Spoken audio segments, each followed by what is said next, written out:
This course is a condensation of a lot of material, and in a way it's a condensation of my whole life. So we need to pause and reflect before we can even come up with a good question. And I know at Calliopeia, one time I heard a lecture from somebody who was working with Aurobindo Center in South India. They had discovered that when you hear something, when you're exposed to some facts, it goes into your short-term memory.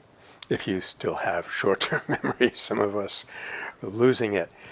And then if you pause for a while, it goes from short-term memory into your long-term memory, and you really know it. You really have it. So the way we conduct education, like in high school or university, where you get like 50 minutes of one thing and then run and get 50 minutes of another thing, or then run, or 90 minutes or whatever, it never gives you a chance to learn anything. It's a superb system. So I don't want us to have long, uncomfortable silences, but I'm going to try to go more slowly than I did last time and have more time to interact with you, including people who are watching, because Stephanie will be looking at the chat line to see what your questions are. Now, Lou raised an interesting question yesterday that I had to reflect on, because for me, don't tap the microphone. Say, okay, sorry. Try to control my heartbeat too, as it might get picked up.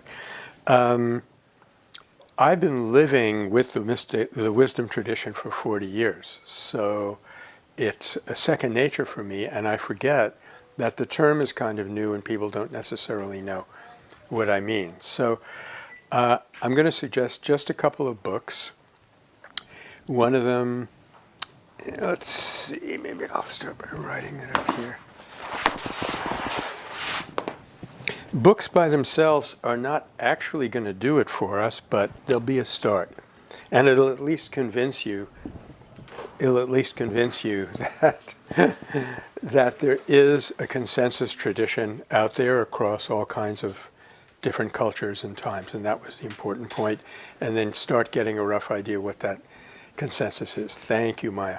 So Aldous Huxley, Huxley, The Perennial Philosophy, and that was probably the original term for the wisdom tradition. Perennial philosophy? Yeah, perennial philosophy. Philosophy is not really the best term for it at all, because this is not something that's derived by discursive thinking, but they didn't have a better term at that point.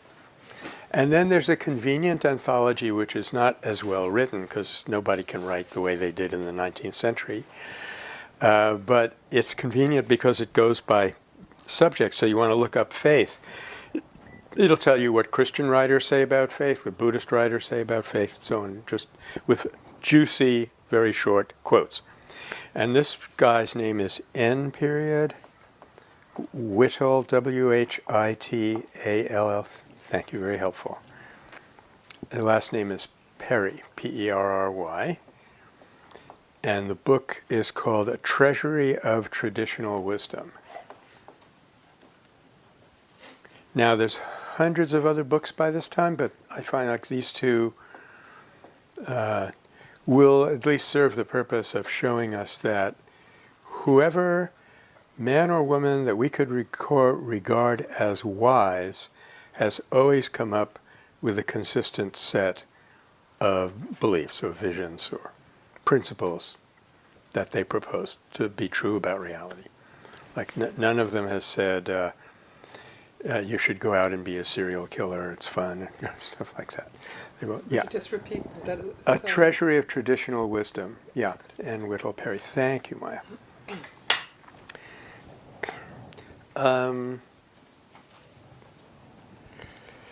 Yeah, we have I'm sort of in the announcement phase now.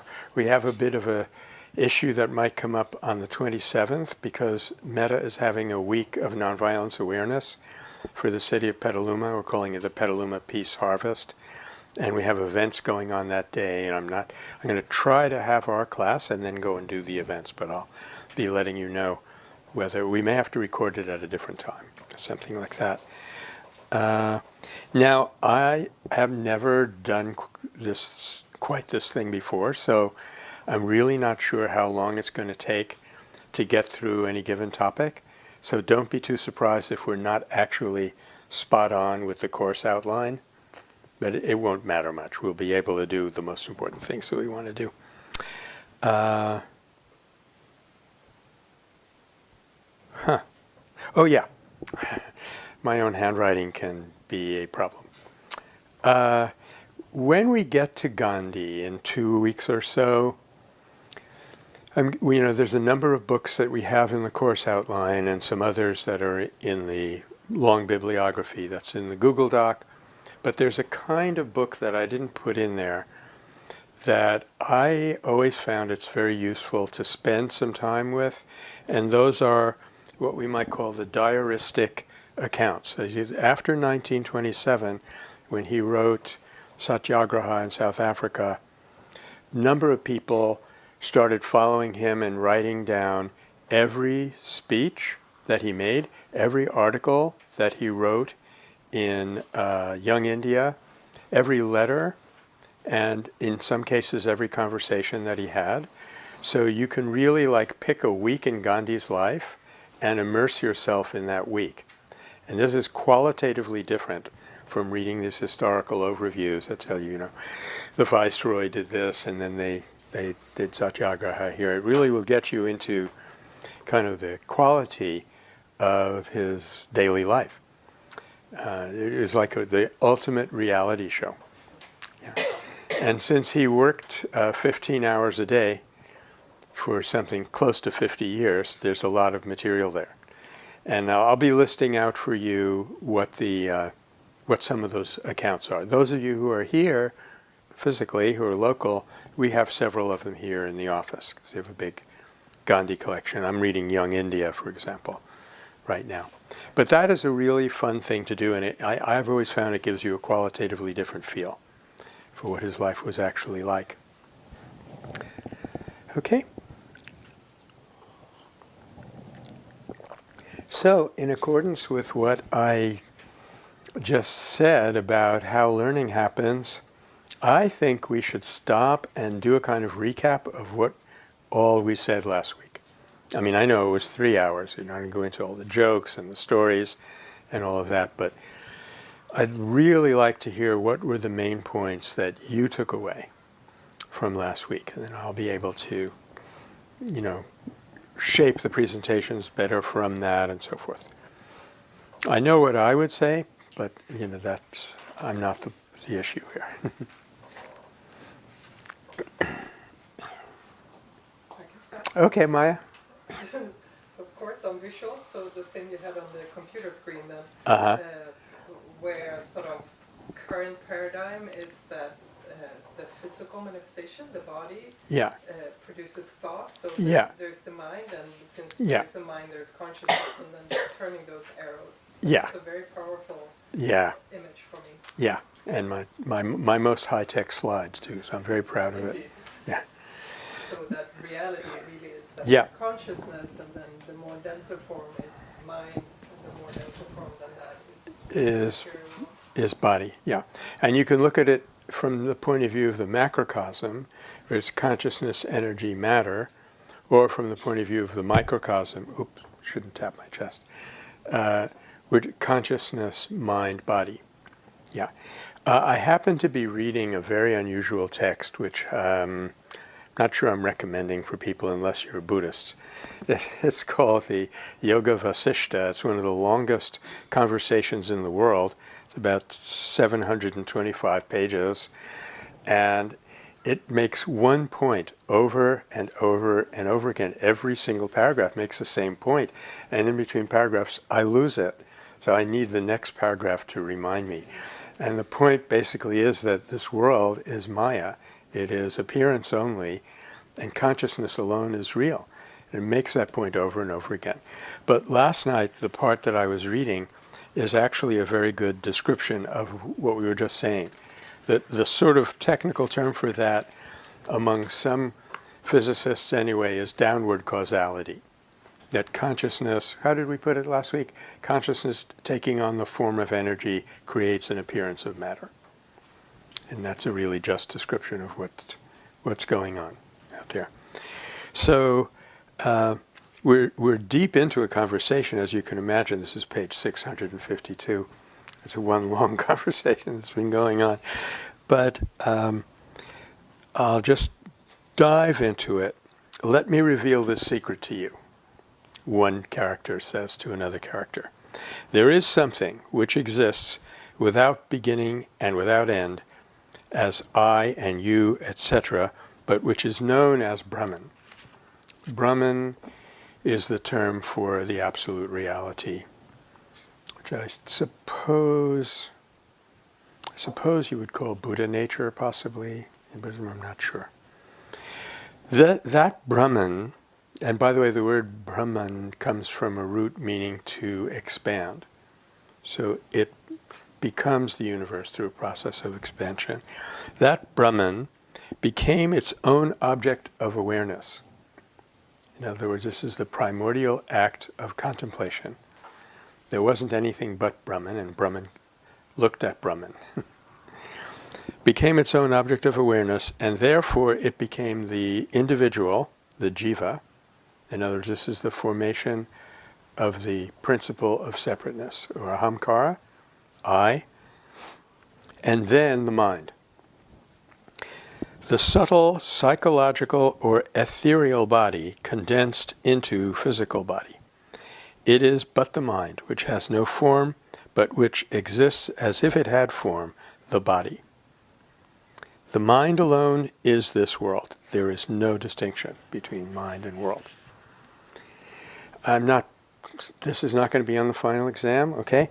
I'm not saying that I can totally understand this myself, but at least you get a very clear sense of the most subtle and indefinable becoming progressively more diverse and at the same time condensed into matter, which is the bottom of the hierarchical principle. So there's probably about 120 run-throughs of this process in this book, but as I say, every time I read it, I say, wow, I forgot that. I thought the world was real. I'd like to share with you a couple of slightly depressing things, and then we'll spend the rest of the time erasing them. But as soon as I've shared them, though, I do want to continue with what we were talking about last time. You all know that there is this group carrying on these ghastly executions, and so a former member of the U.S. Defense Department made a comment about this. He had his own reason for making this comment, which is besides the point, but what he said struck me as like the definition of what we somehow have to overcome. And here's what he said. He said, strategically, it doesn't matter at all whether the American is killed. One person is not a measure of strategic importance. Now, for my way of looking at things, our way of looking at things, one person is the measure of all importance. And somehow to have gotten into a frame of reference where that's lost sight of is the name of the problem. If you've ever read, who wrote The Road to Wigan Pier, and I keep forgetting his name. He's the best essayist in the English language. He wrote 1984. Orwell, thank you, George Orwell. He wrote an essay called A Hanging, about a hanging that he had to officiate at as a British policeman in Burma. And in the course of this essay, he describes the person who's about to be hanged walking across the yard and being careful not to step in a puddle. Like an odd thing, he knows it's all going to be over. And then he just has this one phrase, one life less, one world less. See, in the old story, in the old paradigm, we're 700 separate individuals. And we tend to look at ourselves as a photograph, 7 billion Facebook pages. But in the news story, the world is not photographic, it's holographic. And each one of us contains all the rest of us, and vice versa. So therefore, there's no way to set a price or value on even a single human life. And this kind of thinking, when someone is thinking like that, they've gotten into the wrong paradigm. Okay. Well, I had something else that was equally depressing, but I think we've depressed enough. So let's go on a little bit. What else came out for you last week? What were the takeaways? Hunter? Last week we also talked about like nonviolent approach. Uh-huh. Where you gave example of one woman called Aniote, where somebody approached her and she said, "Can I go to the bathroom?" Oh, yes. Yeah. So Yeah. this is one of the things that I was also like thinking about, Yeah. like nonviolent approach. That's right. Good. Yeah, her name was Antoinette. Antoinette Tuff. African-American woman from Georgia who managed to shift the paradigm of somebody who was coming in an extremely threatening frame of mind. And that is what you do in nonviolence. When someone comes at you with a threat, your tendency is going to be to get into that frame of mind, their threat frame of mind. So they have that influence on you. If you don't get into that frame of mind, you help them get out of it. That really is the whole thing in a nutshell. And I had a friend in San Francisco who was almost carjacked. Somebody pulled open the car door and, I don't know, had a gun or something. He said, "Get out of the car, give me the keys." And he said, "Hi, my name is Bill. I don't think we've met. Can I help you?" And it worked. Now, okay, let me hasten to add, I am not recommending this technique, and I'm not saying that it always works, but the dynamic of it always works on some level. That's what we've got to get at, yeah. Okay, anything else? Yeah, Monica? So, nonviolence is a way, in a way, to the new story. Mm-hmm. At the same time, nonviolence is part of the new story. Yes. So, is there some sort of a circle or connection between these two?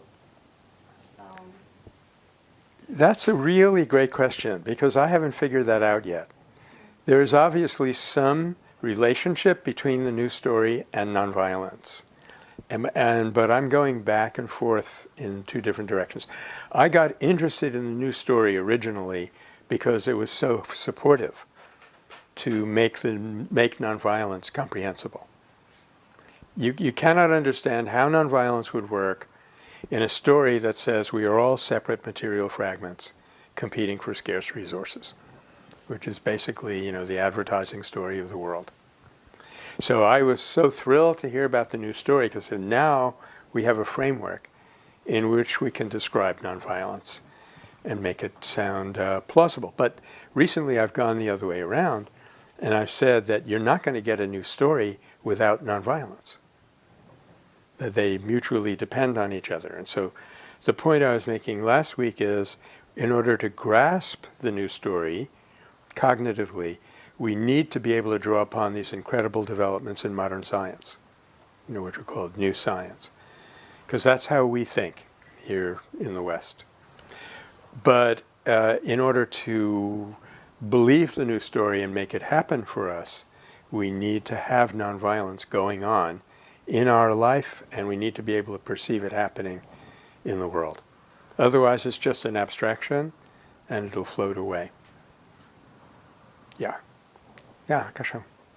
You talked about the news story on 3 different levels Mm-hmm. of the universe. Yes. The universe and Good. the environment and the Yeah. human. And Yeah. saying that humans may be the most important and the least discussed. The most important and the least discussed. And one of the examples you used was of the news story in science is this thing of mirror neuron. Yeah. How what I do or think or whatever parts of my brain are triggered by something is other than, yeah. I have to confess they're happening in my brain too. I mean, my brain is saying, go like this. And another part of my brain is saying, no, no, you're not Hakusho. You don't have to do that. But it is quite amazing that these things are mirroring our intentions and our gestures and our frame of mind to one another all the time. Yeah. Incidentally, yesterday I came across another example, actually it was just this morning, of how the planet story is the predominant occupying story in people's mind. It was this little film that you may have seen called Overview, which is about how in 1968 these Apollo 8 astronauts were circling the moon, and they realized that they were experiencing Earthrise, and they turned the camera around, take a picture of the Earth, and this commentator said, this is going to give us a new perspective on who we are. I mean, I love the picture, I love the effect that it's had on people, but frankly, friends, I am not a planet. You know, I need to know my relationship to the planet, but in order to know that, I have to know who I am as a human being, whatever that means. Now, I know the Buddha spoke of the need for us to have three harmonies. Harmony with ourselves, harmony with other beings, and harmony with the whole of creation. In fact, if you could find me that quote, I'd appreciate it, because I'm calling my book The Third Harmony. But I think we've kind of run it in the opposite direction, with it first telling the universe story, then focusing down on the planet, but we need to go that third stage and, you know, get into human nature. And at that point, again, without nonviolence, we won't get there. That's what I've really learned since the last time I taught 164. Kimberlyn from the web points out that you discussed Phineas. Yes. That it's a case for nonviolence in Yeah. primate behavior, so says something about nature. Yes, and that again is something that I can't figure out yet. Thanks, Kimberlyn. But in fact, I wanted to thank you for blogging with all the material from last week. That was very helpful, and we're going to kind of edit that and put that up in the Google Doc. So the story of Phineas, for anybody who happens not to have been here, or you know, it's such a great story. There was a chimpanzee who was alpha chimp in his pack, and he became too old to be alpha anymore, so he was, you know, he must have spent some time with a occupational therapist or something, thinking, you know, what am I going to do? And he decided that he could use his authority, which comes from being able to make the hair stand up on the back of his neck at will and things like that. He used his authority for peacekeeping in his community, and he became a third party. Even though he was a member of the community, he became in a way a third party. It's extremely interesting. So whenever there would be a fight between two chimpanzees, which happens a lot, I gather, he would get in between them and puff up and bristle and maybe, if necessary, bare his teeth. Considerably more impressive than me baring my teeth. And the fight would stop. And then Duval, who is, you know, such a great researcher in all of this material, he made two further observations. That Phineas would do this even though his best friend was one of the fighters. And this is extremely, I mean, this is conduct unbecoming a chimpanzee. You know, the House Unprimate Activities Committee would have sent him to jail for this. Chimpanzees never do this. They form affiliations. They do everything for their friend and everything against. They're very much us against them creatures. But he overcame that, which is extremely interesting. So that was one observation. The other observation was that well, actually three. The second one is they noticed this also happens in the wild. So this is, you know, deeply part of the evolutionary inheritance. And the third observation was, as an experiment, they took peacekeepers, you'll really like this, Hunter, they took peacekeepers out of the troop for a while, and it went into chaos. The social fabric completely collapsed. They put them back in, and the society was able to organize itself again. So these animals were playing an absolutely critical role. And I think NP should make a film about this and use it for fundraising. Yeah, Maya? Yeah, we talked about police militarization a lot yesterday. This just feels like an aspect of that. Yeah. That peacekeepers might actually be needed in society. Yeah. Contenders. Yeah. Now, ideally, to be true peacekeepers, excuse me, I think two things would have to happen. That they would have to be unarmed, and they would have to, now this again is a very strongly felt ideal of nonviolent peace force and other PBI and other organizations, that you're not in there doing it for the people, you're in there giving them space to do it themselves. And this can be very difficult. You go into a country, you live there for a couple of years, because if you don't do that, it's really hard to be accepted by the community. When the time comes that the community has built mechanisms to resolve its own difficulties, you should get out. You should step out, and that's not easy. There are emotional bonds and so forth. So it's exactly the opposite of what the British did in India, was to exacerbate conflict and then step out. Yeah. A colleague of mine at UCLA, he's in the Germanics department, which really has nothing to do with anything. But for some reason, he thinks that this science fiction flick, The Day the World Stood Still, is the greatest film ever made. So because he's a friend of mine, I saw the film from beginning to end. But because I'm who I am, I'm criticizing it from the point of view of nonviolence. Now, you're probably not familiar with this film, which is just fine. But in this film, an actor, well-known 1940s, 50s film actor, black and white, comes down to Earth in a spaceship and tells people they better stop the Cold War or they're going to pull the plug on this planet. And so my friend thought that as a peace scholar, I should love this film. But actually, as a peace scholar, I hated it, because it's this idea that aliens are going to come down and force us to make peace. That's nonviolent coercion. And sometimes you have to use coercion, sometimes you have to use coercion, but it's never a permanent solution. Conversion is a permanent solution. So the height of imagination during the Cold War about how peace is going to be made is by an external intervention of such power that we could not resist it. This is up to a certain point, this is like the Phineas model. I mean, we should call this the Phineas Project. Yeah. Okay. Good.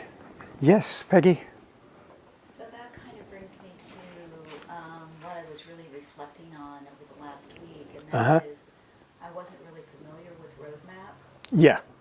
And when I was really looking at roadmap and looking at the different components of it and kind of reflecting on just the way that it's set up, with personal power being the central aspect of the circle, of the mandala, and everything emanating, expanding out. I was really appreciating the incredible individual power that we really each can have to affect change. And that's kind of where I was sitting all week, and just kind of looking at everything and thinking, where's my personal responsibility? How can I become more responsible? What are the skills that I could personally develop that would actually make a difference in creating the new story? Yeah. And so all these different things like the mirror neurons and the stuff that's being developed scientifically that supports sort of the quantum aspects of what's going on. And then there's all the spiritual stuff, which is the invisible stuff, and how those things are really reflective of one another in many respects. I think about that, and then I think about my own life and how I can begin to understand by having more knowledge Yeah. what are the little pieces of the puzzle that I might actually be able to have some effect on. So it's actually very gratifying to feel that I have more control Yeah. than I'm oftentimes led to believe or I feel Mhm. just on a day-to-day basis. And when I look at my own life that way and then reflect out on a bigger process, I just see I see more possibility. Uh-huh. And so I think many of the things that were stated in the first class actually were really supporting my own personal experience. Well, that's wonderful. How I was just sort of integrating the material. Yeah. What I would feed back to you is the knowledge, cognitive understanding of how nonviolence works is incredibly useful because we don't have it. And so every conversation that takes place is a failed opportunity to move things forward. And over the years, what we've come down to is a kind of succinct formula. This what was the original way of framing the final point of the 5 for personal development was find your passion and how does your gift meet the world's needs. What we've added to that recently, this is inside of Stephanie's, is an incredibly useful thing that each of us can do is to take either we propose 5 aspects of the new story because you need to boil things down. People don't write 750-page conversations about reality anymore. It's got to go up on a billboard. This is the Marlboro Man era. So we boil it down to 5 hard-hitting points and use them everywhere. Whatever you're doing, people are always coming and asking you, either inherently or explicitly, why are you doing this? I mean, my favorite example is the fellow who was a filmmaker who became very wealthy, was very good at investing, and was befriended by Nick Rockefeller. And at one point, Rockefeller invited this guy, he tried to recruit him to be an economic hitman. And I think he invited him to be part of a project to destroy the economy of, I think, Ecuador. That will make a lot of money, those people can't resist this. And the fellow, the hero of the story, said, I don't want to do that. And Rockefeller said to him, get this, he said, why do you care about those people? Because in the old paradigm, they're not us, and why should we care about them? But in the new paradigm, which is all interbeing, we are part of one another, and I cannot hurt another person without hurting myself. But our hero didn't have a way of saying that. And I have a funny feeling that if he'd been able to articulate that, here's a reason why, that it would have landed. And after Mr. Rockefeller heard that 2 or 3 times, it may actually have changed his outlook on life. So as I say, this cognitive learning is very helpful. It's not sufficient. We're going to be talking later. But since you bring that up, I was going to go into this much later, but maybe I'll do both. A friend of ours, I think it was Kazu Haga, pointed out that there's a beautiful kind of Swadeshi process that happens in Roadmap that we were not even aware of when we designed the thing. Now, Swadeshi, which we'll go into in a couple of weeks, is one of Gandhi's concepts for starting from within and developing your own resources. But he was quick to add, once you have gotten about as far as you can in a given circle, your influence expands. So he comes back to India. He settles in Gujarat, where he speaks Gujarati. He's working with his own family. But before long, that expands to the whole of India. And before long, he said, toward the end of his career, I have used India as an ocular demonstration for the whole world. And he said maybe someone may come along in the African American community who will pick this up. And when he said that, Martin Luther King was 8 years old. So we have a beautiful Swadeshi here without realizing it, because in person power, you're working on yourself. In constructive program, you're working with your friends. And in satyagraha, or nonviolent resistance, you're working, in a sense, against your opponent. So clearly, the better you do this, the more strongly you'll be able to do that. The more strongly you can do this, the more strongly you'll be able to do that. That's how it runs. I'm collaborating with a filmmaker who's doing a film on Gandhi, and they had almost decided that they were going to drop constructive program. It was too much, but I offered satyagraha. I threatened not to have chai for a week if they dropped satyagraha, if they dropped constructive program. So, okay, yes. Just wanted to add Okay. one thing. Mm-hmm. So in the Mayan culture, there is this idea that I am another one of you, you're Mhm. another one of me. Or in South Africa, there's Ubuntu, Mhm. which is a similar concept. And so many of the indigenous cultures are really based on that kind of perception of how the world unfolds. Uh-huh. They have a strong connection with the environment, they have a strong sense of Mhm. community, and so I just add that as Yeah. one other note. And then also in Native American culture, there's the idea of the good enemy, Uh-huh. which is you come up against some sort of adversary, if you will, and that situation or that group or that organization helps to make you stronger and better Uh-huh. because you have to come up against it in some way. Mhm. And in biology, nothing ever grows unless it has something to push up against. Mm-hmm.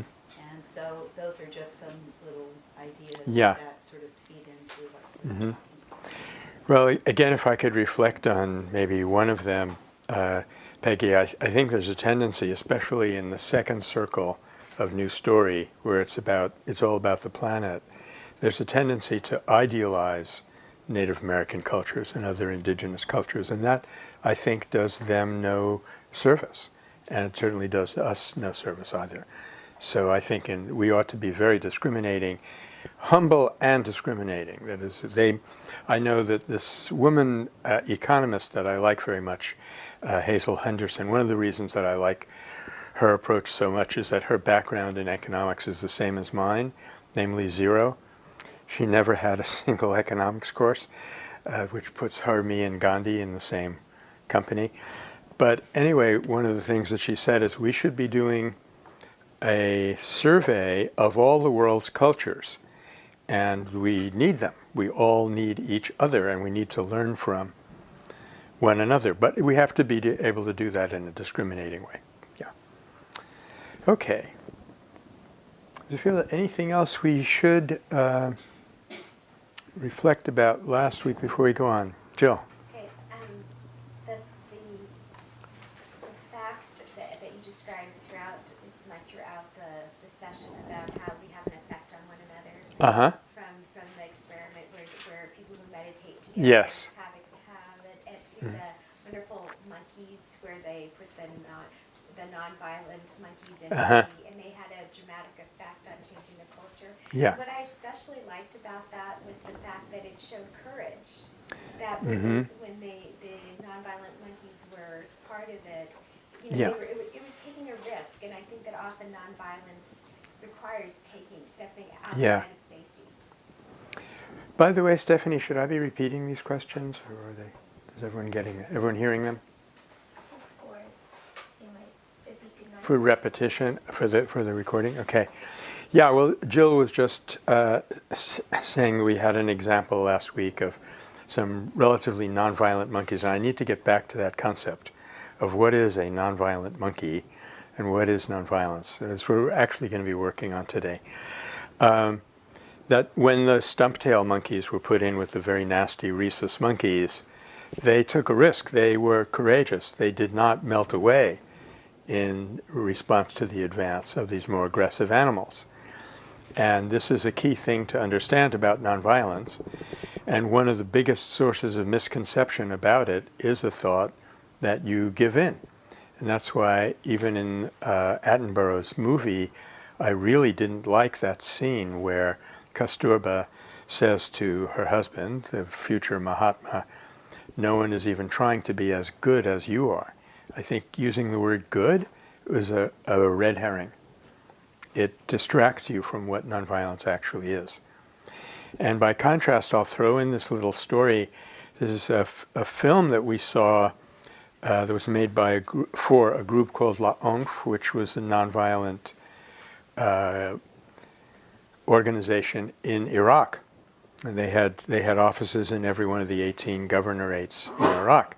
If we had supported that instead of shock and awe, just imagine where we would be today. Anyway, in Arabic culture, the adolescents on up to about the early 20s are often very rambunctious, and those are the ones, the shabab, who come out and throw the stones and mess up everything when they're trying to have nonviolent protests in the West Bank. Anyway, this is what they were doing in Baghdad also. La ONF would come and put up a poster, and out would come the shabab, and they would tear it down. So they sent two people in, one a Sunni, one a Shia, to talk to these kids and see if we could make contact with them, resolve this conflict. And one of them did what sometimes happens in nonviolence. He had a stroke of genius, and he really figured out where these kids were coming from. And he said, I know that you're brave enough to be violent, but are you brave enough to be nonviolent? And 10 minutes later, those kids were out on the street helping them put up the posters. So there's this terrific appeal, and if we don't capture it, if we don't give people the awareness that this is a key element in nonviolence, they won't know what it is and they won't be attracted to it. Great.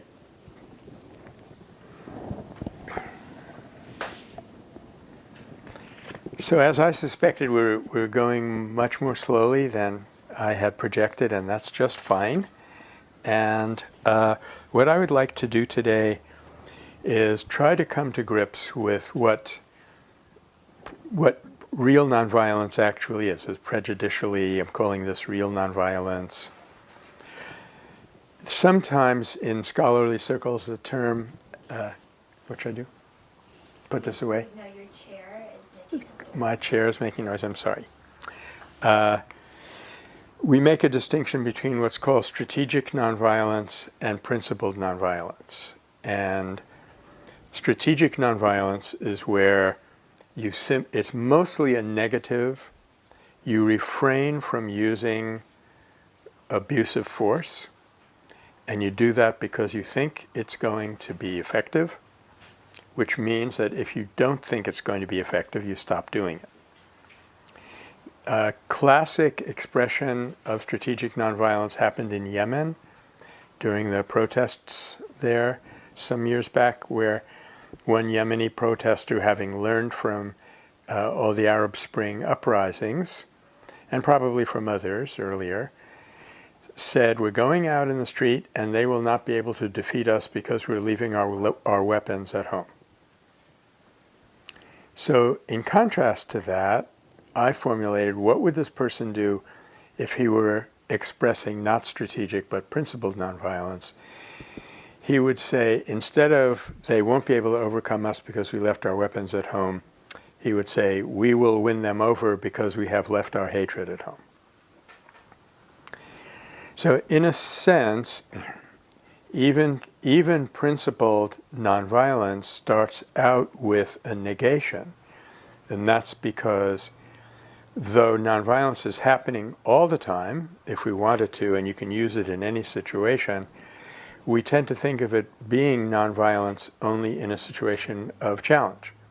When we're threatened and a negative response comes forth because of our inheritance, our evolutionary inheritance, and we wrestle with that negative response, the questions are, what happens to that negative response in us, and what kind of force does that release into the world? Because what I'm leading up to is one of the 5 or 6 definitions of nonviolence that we'll be coming across.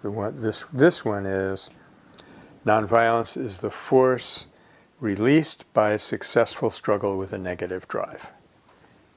Right? So this is like what we were just saying about biology, that you will not be able to, normally, if you're a normal human being, like myself, for example, you will not be able to do something particularly nonviolent unless you are challenged and this negative energy comes up, and then you do something with it. So I call this the Bjorn Borg phenomenon, because Bjorn Borg was a really great tennis player, and he could never win unless he was losing. So he had to be on the ropes. He had to be down to the wire. It's 4-3 against him, and this only a couple of minutes left to play. Then he would come out and do these incredible things and win. And in nonviolence, reaction from most of us is a little bit like that. So back in 1952, believe it or not, there was an experiment which gave some critical insight into what does happen with these negative drives when you convert them. That experiment was by and large ignored, which was a tremendous failure of imagination on the part of scientists in particular and society in general. But it was carried out by a person named Joel Davitz, D-A-V-I-T-Z, and I think you have this reference in the Google Doc, or you will have it. It was kind of tough. It was a hard experiment. They took these 2 classrooms. Probably this would have been illegal today, but they took these 2 classrooms, and one of them, they either just left them alone, or they gave them actual assertiveness training, and the other classroom, they gave cooperation training. So some version of NVC or something like that. And then they subjected both groups, they brought them both together into an auditorium and pretended that they were going to show them some movies and gave them a candy bar. Said, don't eat the candy bar till the movies are over. Now, eating candy and watching movies were like the highest reward possible for children of this age, highest material rewards possible. And then they switched on the lights, took away the candy bars, and sent them back to their classrooms without any explanation. So this is probably the part that would be illegal today. It's an incredibly frustrating experience. And they're watching now what's going to happen through one-way glass. And as expected, the children who had no particular cooperative training were hell on wheels. I mean, you probably had to give the teacher extra hazardous pay that day. The kids were absolutely brutal to one another. It was like a colony of chimpanzees without a Phineas. Now, what they didn't expect to happen was, so what they were looking for was, how long is it going to take for the cooperation training to dissolve in the face of this frustration? And to their tremendous surprise, which they didn't know what to do with, they found that the children not only did not lose their cooperativeness, they gained in cooperatives. They were more cooperative than ever. And the only explanation is that the negative energy that was stirred up in them flowed into a positive, constructive channel, which had been created by this priming, as they would call it today, by this training. So that establishes the basic dynamic of nonviolence, that it is the conversion of negative energy into a positive force. Now,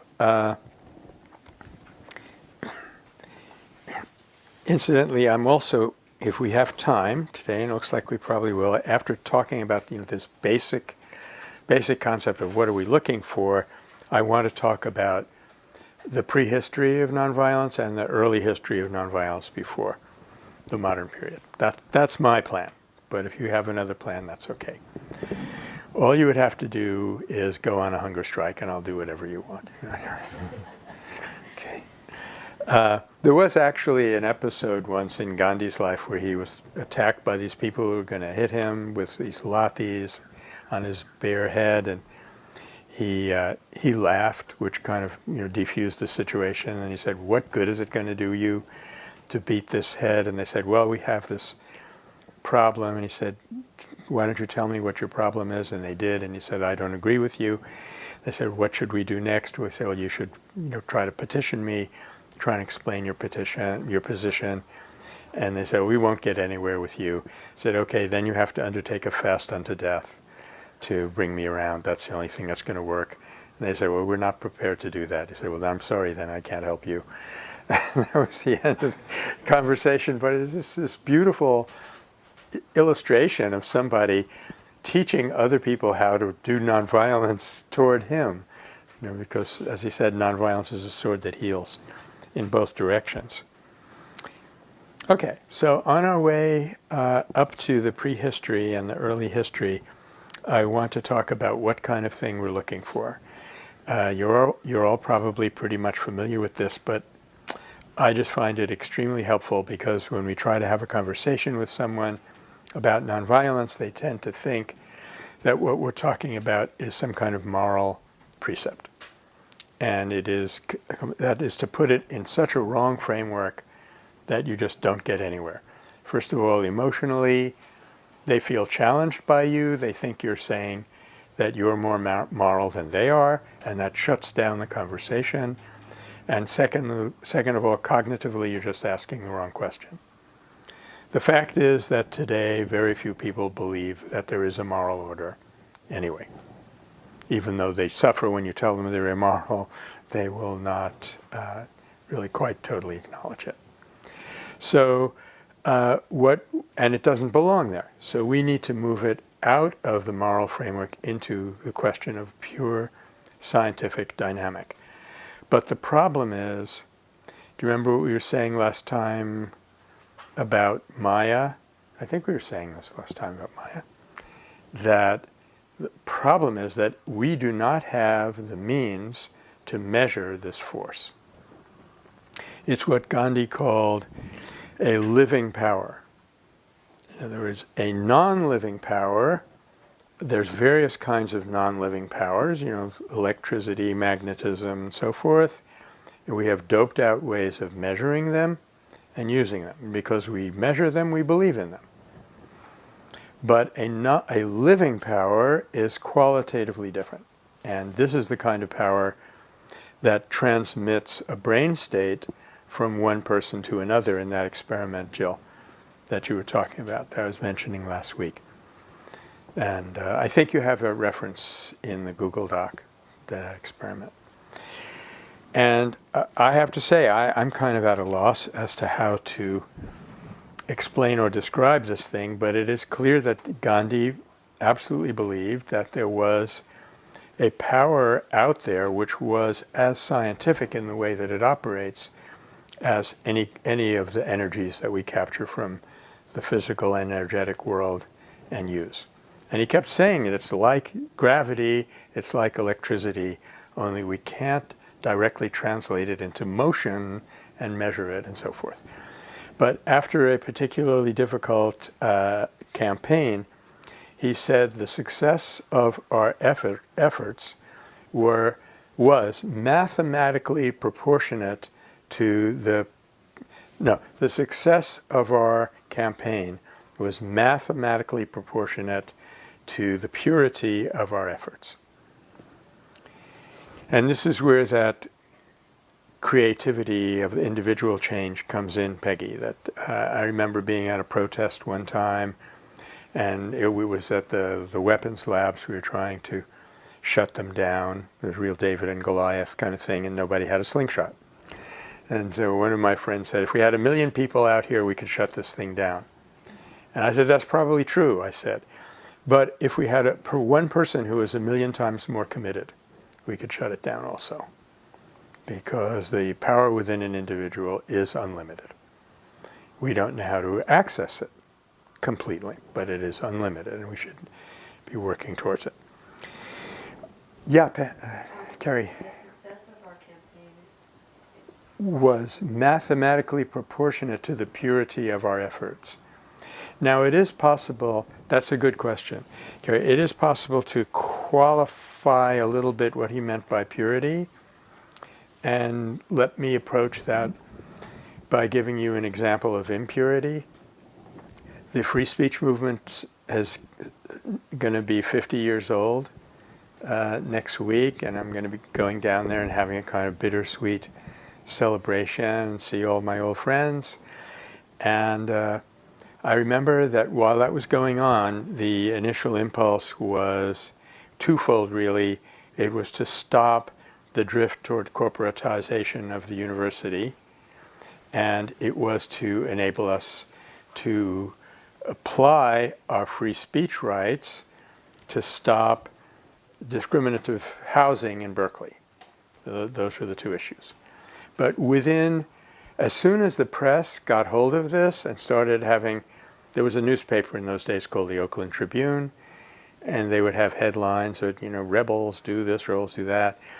And people on their way into campus to the protests would buy the newspaper and look and see if their picture was on the front page. And I think that was what Gandhi would call impurity. That, in other words, the issue slowly was forgotten, and two other things took its place.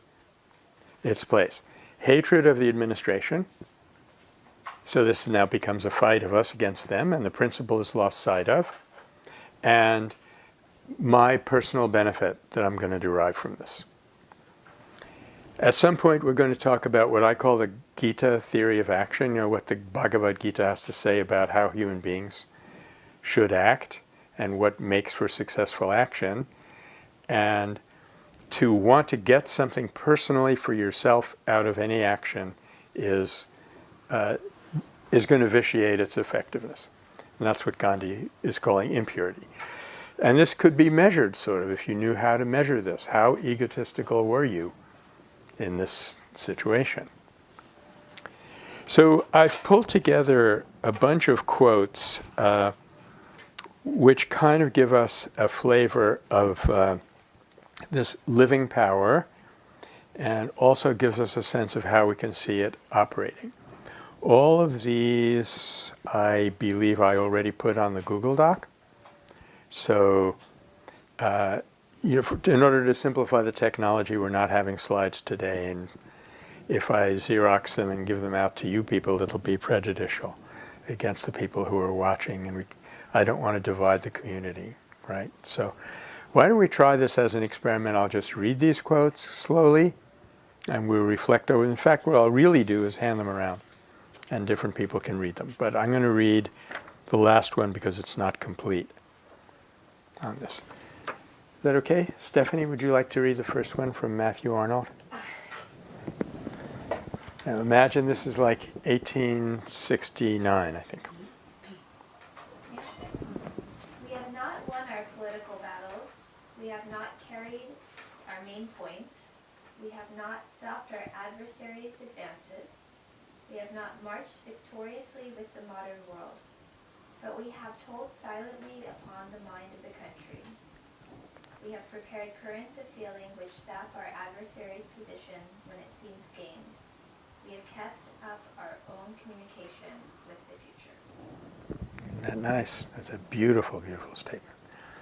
The two parts that I'd really like to pull out are, we have told silently upon the mind of the country. That was a very nice expression that you could use in those days. And the fact that we have kept our communication with the future.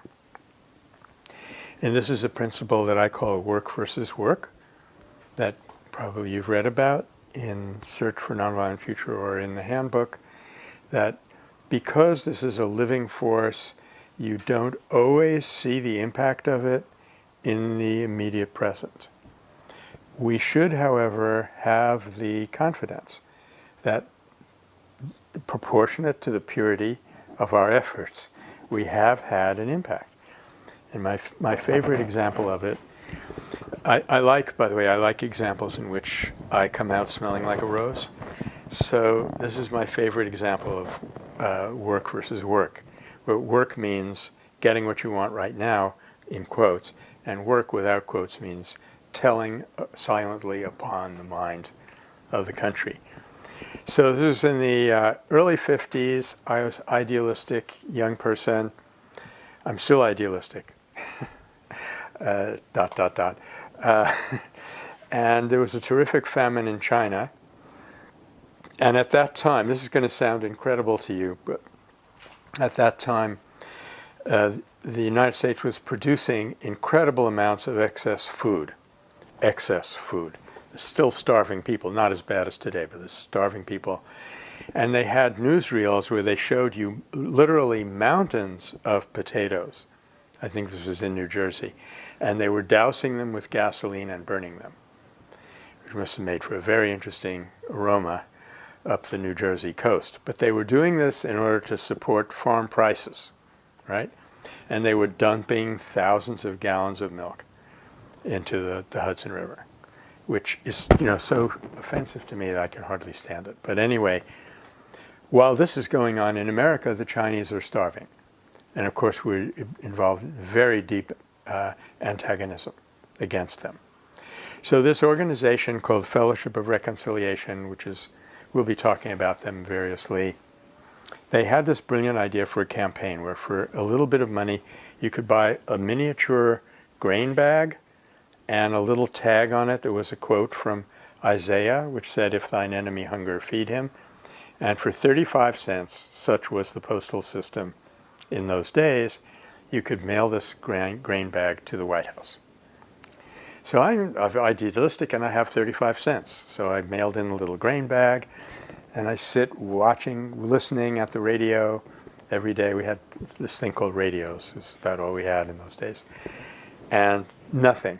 There's no break in the Cold War. So I decided we failed. Fortunately, I didn't draw the conclusion from this, which many people do, that nonviolence doesn't work. But I felt somewhat demoralized. I lost my 35 cents, which is hard to take. And 25 years later, along comes this thing called the Freedom of Information Act, and someone dredged up this story that at that point in time, the Joint Chiefs of Staff wanted to escalate the Korean War by flying sorties beyond the Yalu River and bombing China. That's how these people think. Brilliant idea. Eisenhower was an actual real general. He knew what that would mean, and he was casting about for a way to stop them. So he said to one of his aides, "How many of those little grain bags did we get?" And the fellow ran out. This is the days before computers. I don't know how they figured this out. But he came back in and he said, "Sir, there were 35,000 of them." So he said, "Gentlemen," there being no women among the Joint Chiefs, he said, "Gentlemen, 35,000 Americans think that we should be feeding the Chinese. This is not the time to start bombing them." Meeting adjourned. So without realizing it, we actually prevented World War III. Yes, you're welcome. You're welcome. I mean, the reason that many of you, Lucas, Stephanie, Mercedes, Simon, are alive today is because of that. You're welcome. Because of that ridiculous 35-cent grain bag, And if the aide had said, "Sir, we got 34,999 of them," maybe it wouldn't have worked. But this is the point that we told upon the mind of the country in a way which is completely invisible to us. And so we can be absolutely certain that proportionate to our ability to act without self-will coming in and saying, "I want to get something out of this," we will have an effect. And when we need to make a big sacrifice, when we need to maybe risk our life, it will have a big effect. Like the story that I have in Search for a Nonviolent Future. Incidentally, on our website, there is somewhere a document called Stories from Search for a Nonviolent Future. So if you're looking for stories and you don't want to read all the rest of the stuff, you can go directly there. But didn't you help draw that up? Yeah. Yeah. feel Thank- wonderful. Thanks, Stephanie, again.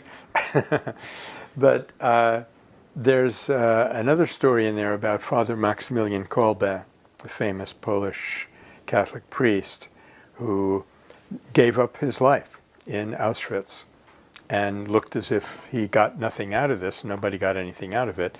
And it turned out he probably saved a couple of thousand people because of the psychological dynamic of that act. Okay, so we're starting to get a feel for this thing. Hakasho? Prema, roughly agape, spiritual love, is the very perfume that comes out of a life of simplicity, purity, self-sacrifice, humility, compassion, and forgiveness. Oh, the joy of such a life. The working of Prema is indeed wonderful. How silent and irresistible it is. No barrier can withstand its sure and steady passage. Swami Ramdas. Is the next one the one from the Buddha? Yeah, It seems like you should read that one also. okay. It's short. The fragrance of a flower can only travel with the wind, but the fragrance of a good deed can travel against the wind. Yeah.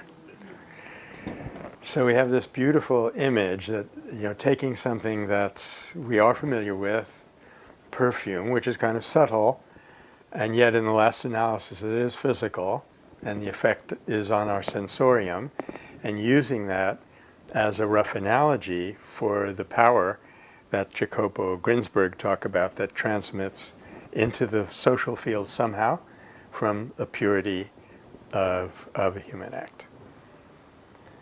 Okay, so we're starting to get more of a feel how this works. Hunter? The center of nonviolence is a force which is self-action. Yeah.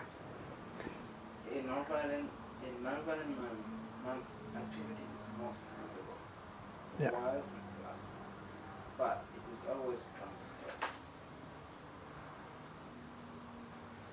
There's this name called Ahimsa? Sorry? Hitler. Oh, yeah. Hitler, Mussolini, and Stalin. Are able to show the immediate effectiveness of violence, but the effort of Buddha. Buddha, nonviolent action persists and unlikely to go with age. Yeah. And the more it is practiced, the Yeah. more effective and inaccessible it becomes. And ultimately, the whole world stands Agape, sorry. agape, Yeah. and exclaim, a miracle has happened. All miracles are due to silent and effective working of usable force. Yeah. Nonviolence is the most invisible and the most effective. Yeah. So as usual, Gandhi is saying a mouthful. There's a lot in there. He's saying it's somehow unfair and unfortunate that violence is very visible. Its effects are very visible. Or to be more precise, the short-term effects are very visible. The long-term effects are only visible if we know how to connect the dots.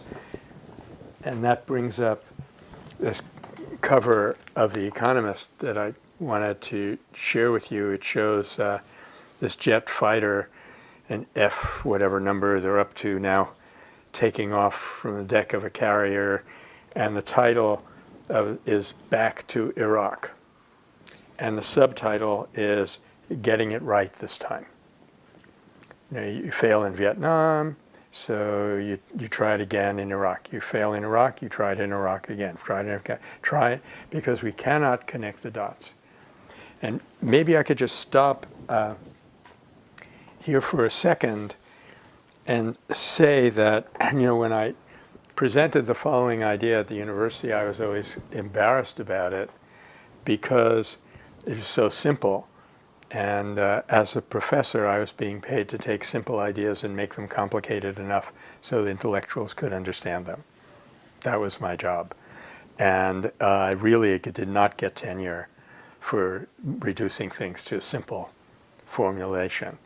But in a sense, the world that we live in is an interplay of two opposed forces. It's really very simple. It's what they call in Jewish mysticism the evil urge, Yetzir Ra, and the good urge, Yetzir Tov. And similarly, St. Augustine said, in his monumental work, City of God, he said, two loves produce two civilizations. In other words, there are two drives within the human being, and whichever of those drives plays out determines the nature of the social order. In reality, most social orders that we experience are some kind of awkward interplay of these two drives.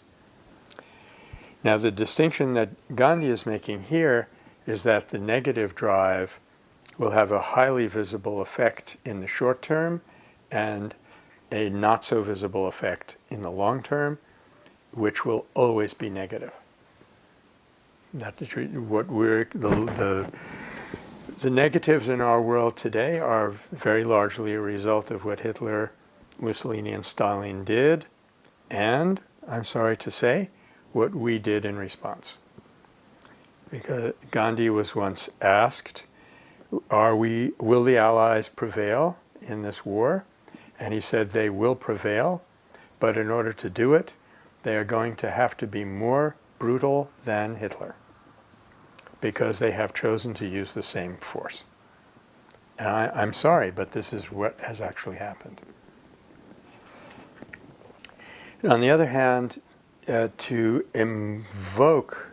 bring good energy into the world means that whatever may happen in the short term, may or may not be successful in the short term, it will always lead to a good result if we can learn to see the pattern, to connect the dots. So, for example, in 1968, something called Prague Spring happened, where the Czechs tried to reform their version of communism, and Moscow was very unhappy about this, and they invaded the country from three directions, 500,000 troops, and they were supposed to, especially from Poland actually, and they were supposed to take care of this in 4 days, but the Czechs resisted by various nonviolent mechanisms. Later on, if we have a little time, I'll go into, because it's a lot of fun actually what they did. With the Polish one, for example, they changed the road signs. So this huge army comes, barreling into Czechoslovakia, following the road signs. At the end of the day, they find themselves back in Poland, which was nice for the troops, but it was very bad for the war effort. And it was claimed that the reason that the Czechs had a velvet revolution in the 80s, when the Cold War ended and the wall came down, was because of what they had experienced in Prague Spring. Now, with putting together the last couple of quotes, I just want to highlight the fact that Gandhi claims that nonviolent power, whatever we want to call it, is actually invincible. And the reason for that is that in reality, guess what? There really is only one force in the world. And the negative force is a perversion, if you will, of the positive force. In fact, when Augustine, for him, he had this agonizing struggle that he went through to figure out what is the nature of evil. And he finally came up with a realization. He realized what it is. I was reading this in Latin on my way into campus, and I was hanging on every word. First of all, because it's Latin, because it's not exactly my native language. But second of all, tell me, it's taken him 7 books to get to this point. And I was so engrossed that I was writing Bart from Richmond.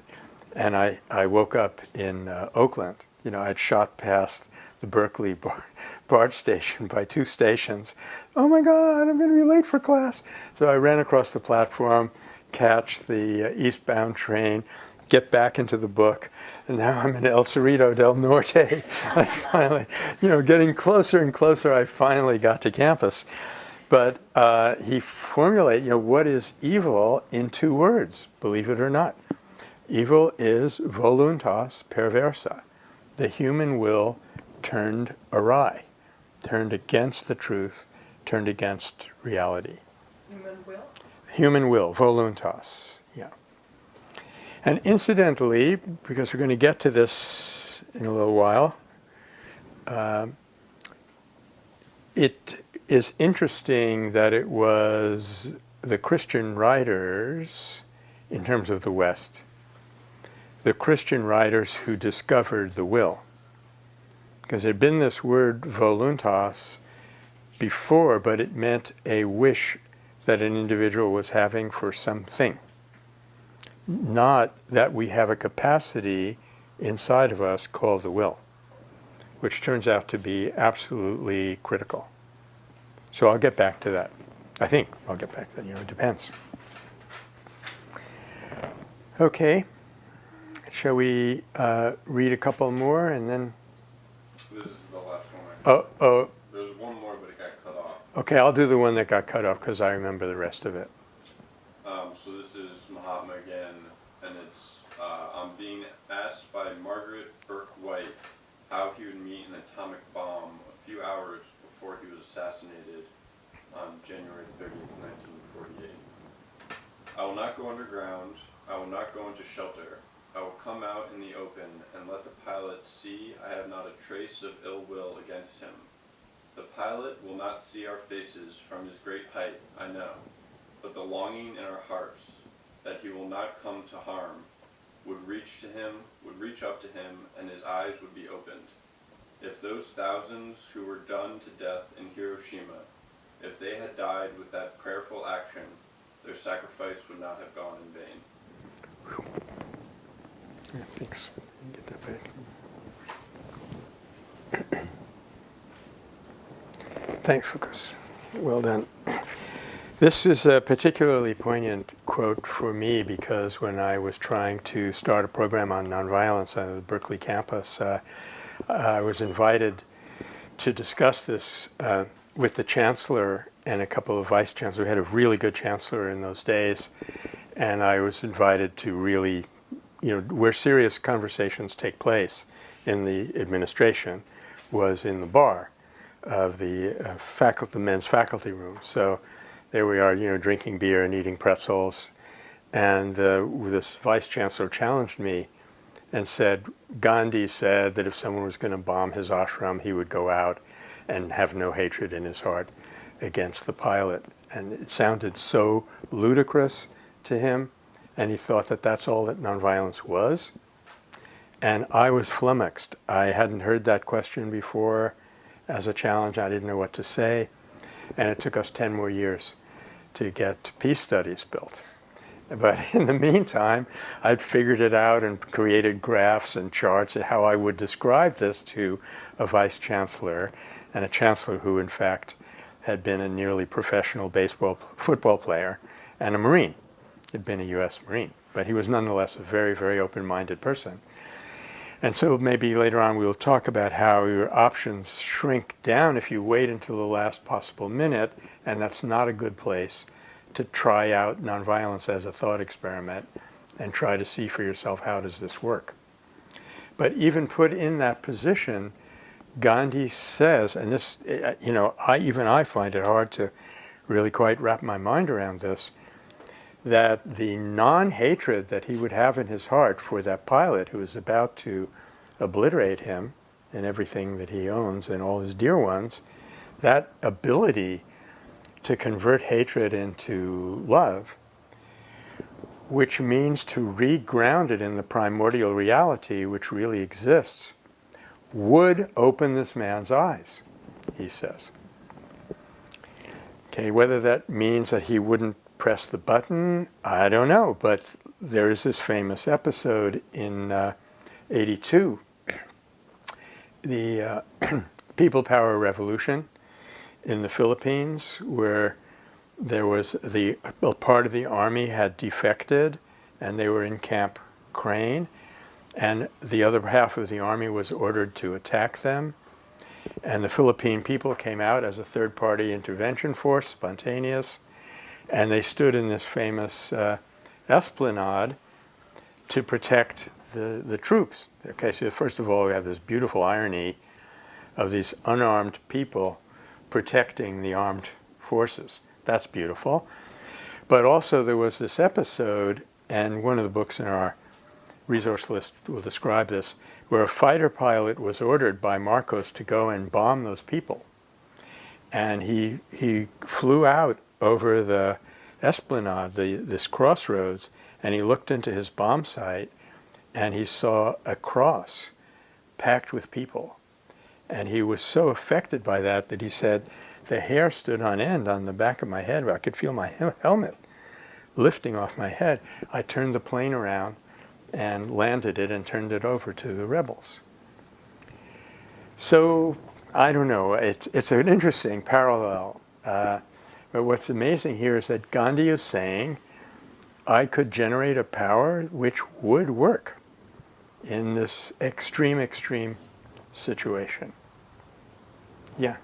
I wouldn't take it, because I think that's a really slippery slope, and especially when we apply it to like drones and so forth. But Drones. What I hear is the Martin Luther King saying, "Don't let somebody bring you so low as to Yeah. hate them and to if Mhm. death is before you and they kill your soul Yeah. before they do it." Yeah. And also, I guess the part that there was just a few hours before he was shot. Yeah. They said that in That's an incredible juxtaposition. And in fact, when he was shot, he fell with his last breath saying, hey Ram, which in a way was a blessing on everyone there, including the person who had just shot him. That was one thing, incidentally, that Attenborough got wrong, because hey Ram does not translate into, oh God, which is what he had Ben Kingsley say. But your point is very well taken, and it reminds me that one of the earliest books on nonviolence in the West was by the founder of Unitarian Universalism, if I'm not mistaken. His name was Aidan Ballou, and he founded a community in Massachusetts in 1815. And he wrote a book around that period called Christian Non-Resistance. That was his term for nonviolence. So the term nonviolence didn't come into English until 1926. So this is like 100 years earlier. And the book was called Christian Non-Resistance, Explained and Defended. And he had evidently had the same kind of arguments with people that, Jesus was nonviolent or was non-resistant and we should be doing that. And people would say, yeah, but it doesn't work. What if they attack you suddenly and they have more power? And he said, I'm always amazed how advanced this book was for 100+ years ago. He said, the one thing they cannot take away from you is your ability to die with dignity. And that means a lot. That counts. So, as Martin Luther King said, I will not let anyone bring me down so low as to make me hate him. In a given situation, it might be that we are reduced to this. We have no other way to exercise our choice to be nonviolent. But that no one can ever take away from us. And that preserves our human dignity, and that, Gandhi said, actually has an impact on people, even if they can't see you. Yeah, Lucas. Reminded me of a project that they did in Pakistan due to the drone strikes. Where on a field, they used a portrait of like a 9-year-old girl who was a victim of a drone strike, and they blew it up, so it was just huge. With the hopes that it would, bring the humanity to a pilot who, all they're doing is seeing a screen with the camera shot of the ground. To see a 9-year-old girl's face that they know is a victim. That was a good project, and it is an interesting parallel. I saw this one film about a drone pilot and some other military people who gave it up, who defected. And there's this one scene of them blowing up a house in Iraq, and some creature comes around the corner, and it's clearly a child. And the drone operator is saying, I see a child coming around. And his commander, or whatever they call him, says, no, no, it's a dog. And then they blow him away. Yeah. Yeah, let's read the last quote and then take, I think, a well-deserved break, to the next phase of this. So in Satyagraha in South Africa, at the end of one of the chapters, I think it's chapter 15, Gandhi has this to say. He says, the world rests upon the bedrock of satya, or truth.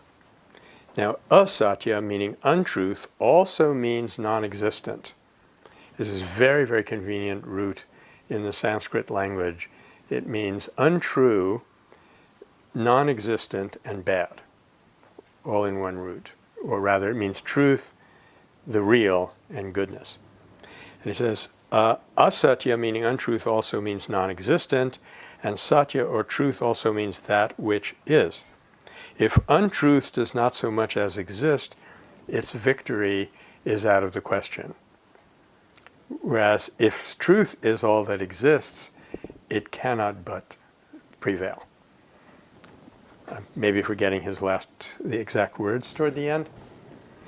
But in nonviolence, I think so far what we've gone over, we could say this, that when Martin Luther King says the universe bends towards justice, he's identifying the fact that there is an underlying active power in the universe which is purely benevolent, which we can align ourselves with by overcoming negative drives within us and releasing an energy into the world which cannot but have a positive effect under the right circumstances at some point.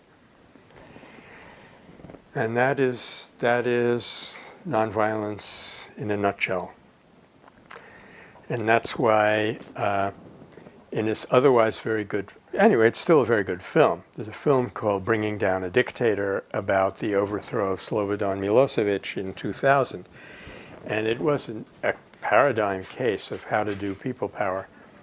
But in these protests, people were carrying signs saying, Slobo, kill yourself. Or, he's finished, it's over. And so the mistake of identifying the person with the evil, which is the number one thing that you never do in nonviolence, and the mistake of mobilizing your own negative drives, it was effective in the sense that it brought him down, but it was not effective in the sense that it created a new Yugoslavia, or even a new Serbia. We're just having as much difficulty now in a different way as it was before. Fancy evidently knows that this is a break. She's getting up to work out.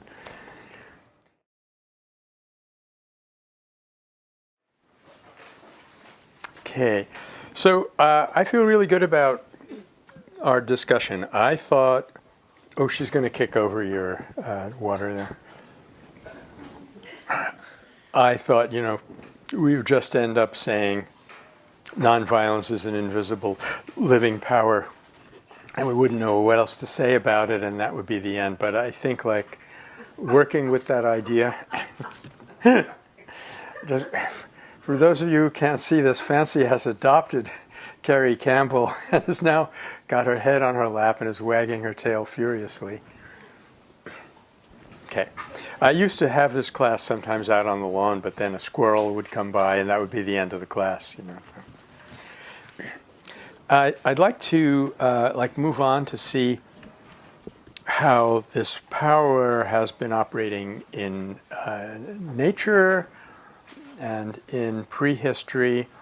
Before I quite do that, I want to summarize a little bit what are some of the differences between SNV, or strategic nonviolence, and PNV, or principled nonviolence.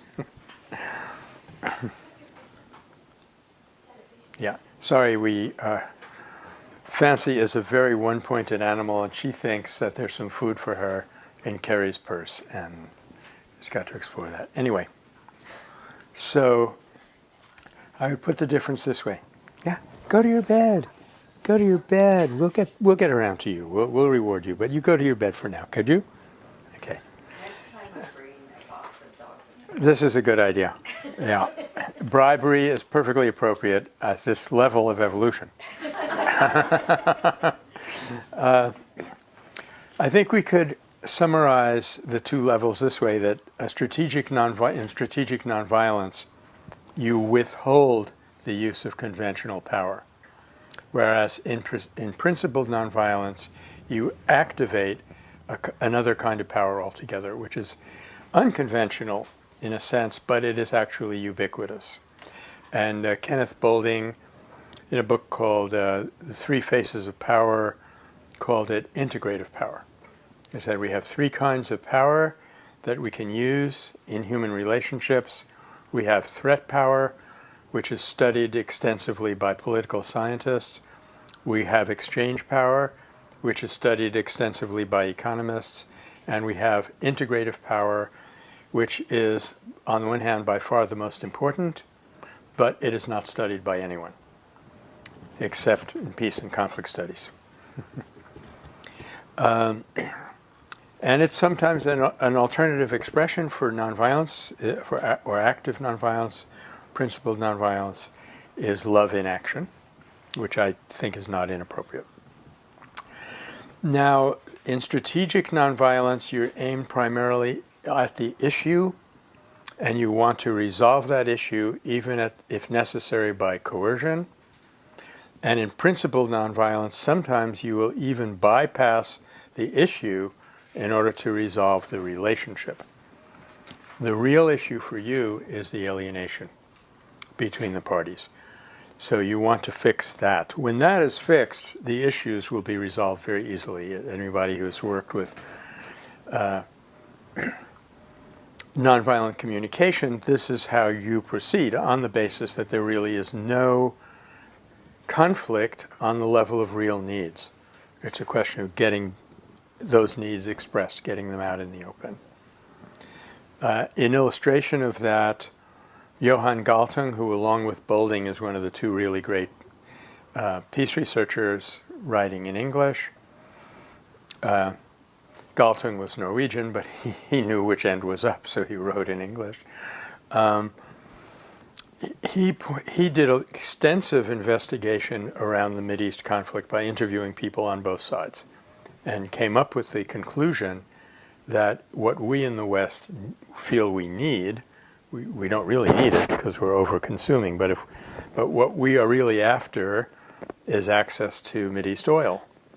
And what the people in the Mideast need is respect for their religion. So it's like apples and oranges. There is no conflict here at all.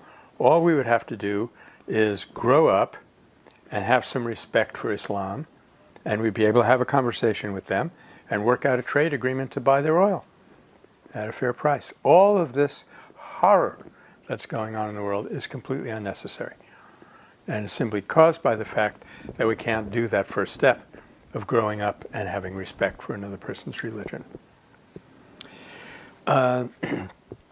Okay, so that by way of saying that these are good definitions, I think, of what is the difference between strategic and principled nonviolence. Now, we're getting into an area that I'm really kind of puzzled about myself and don't know exactly what to do with.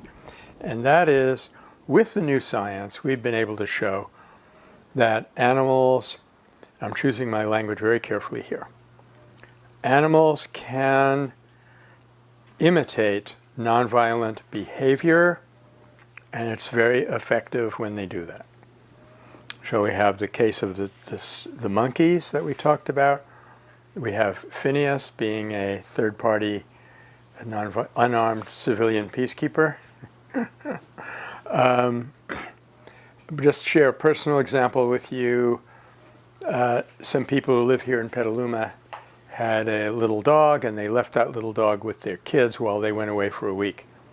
The kids lived at that time in my community, in the ashram. So I watched the kids walking across the meadow one time with the dog trotting after them. And I said, there's going to be some kind of problem when those people get back, because that dog is not going away from those children. Sure enough, the parents came back. They took Duffy back to their house. 24 hours later, they called up, Duffy isn't eating. You're going to have to take him. So this is like the ultimate weapon in nonviolence. A hunger strike, a fast. I'm going to fast unto death if you don't give me back to those children. Now, I still feel very strongly, it's a strong intuition I have, that this isn't quite nonviolence.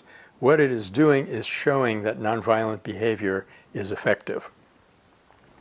And why am I insisting that there's something else going on that only human beings can do? It's because I believe that there has to be an act of choice, which is at least partly conscious, to engage that conversion of the negative energy and restore it back to its positive original force. And that animals can't do this even though they have used nonviolent strategies from times immemorial.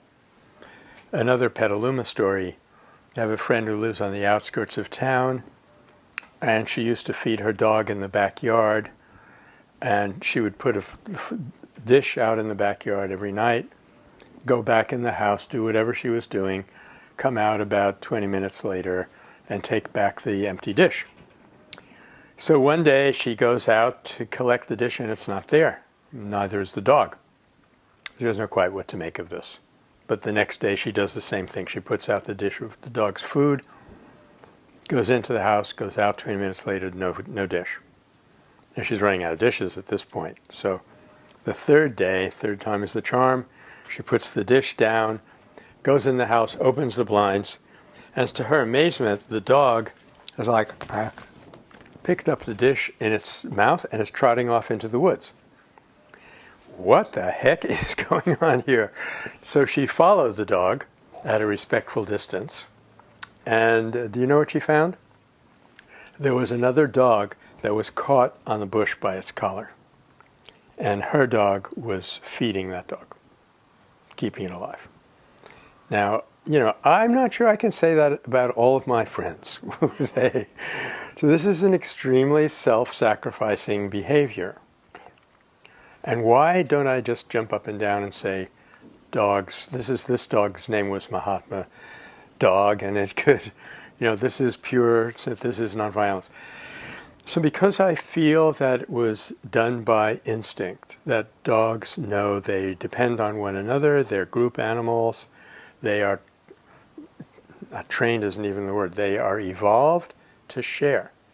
And even pretty vicious animals will share their food as a way of organizing the community and deflecting the anger of the alpha animals in that community.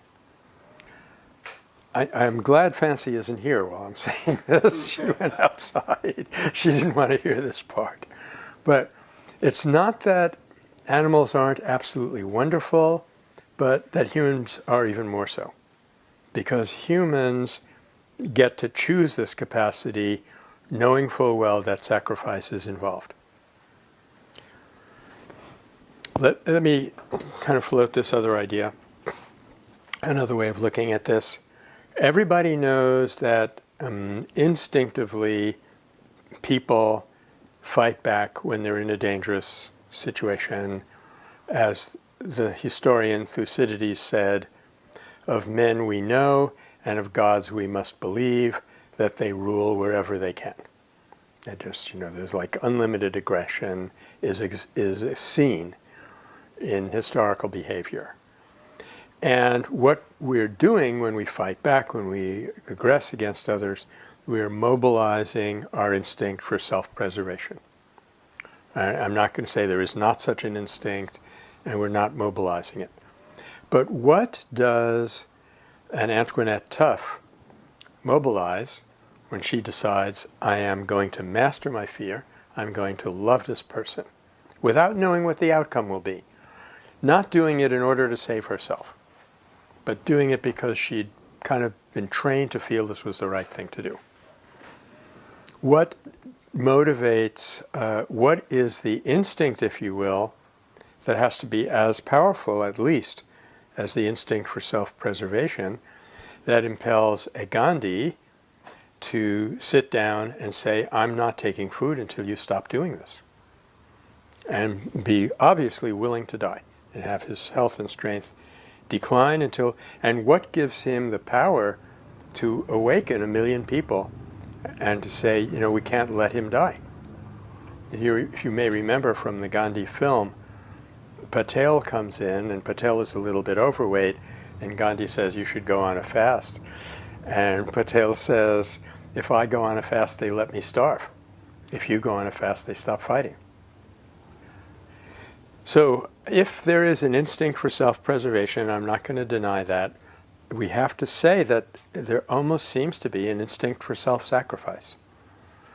Because it is an instinct to sacrifice the lower self in behalf of a higher self, which we hardly ever hear about, but which we instinctively feel is there. And the Buddha said, if a person enjoying a lower happiness becomes aware of a higher happiness, let him or her let go of the lower happiness and seize onto the higher happiness. So, what is it that Sidney says in The Tale of Two Cities? It's a far better fate that I go to than any that I have seen before, when he's sacrificing his life for his loved one.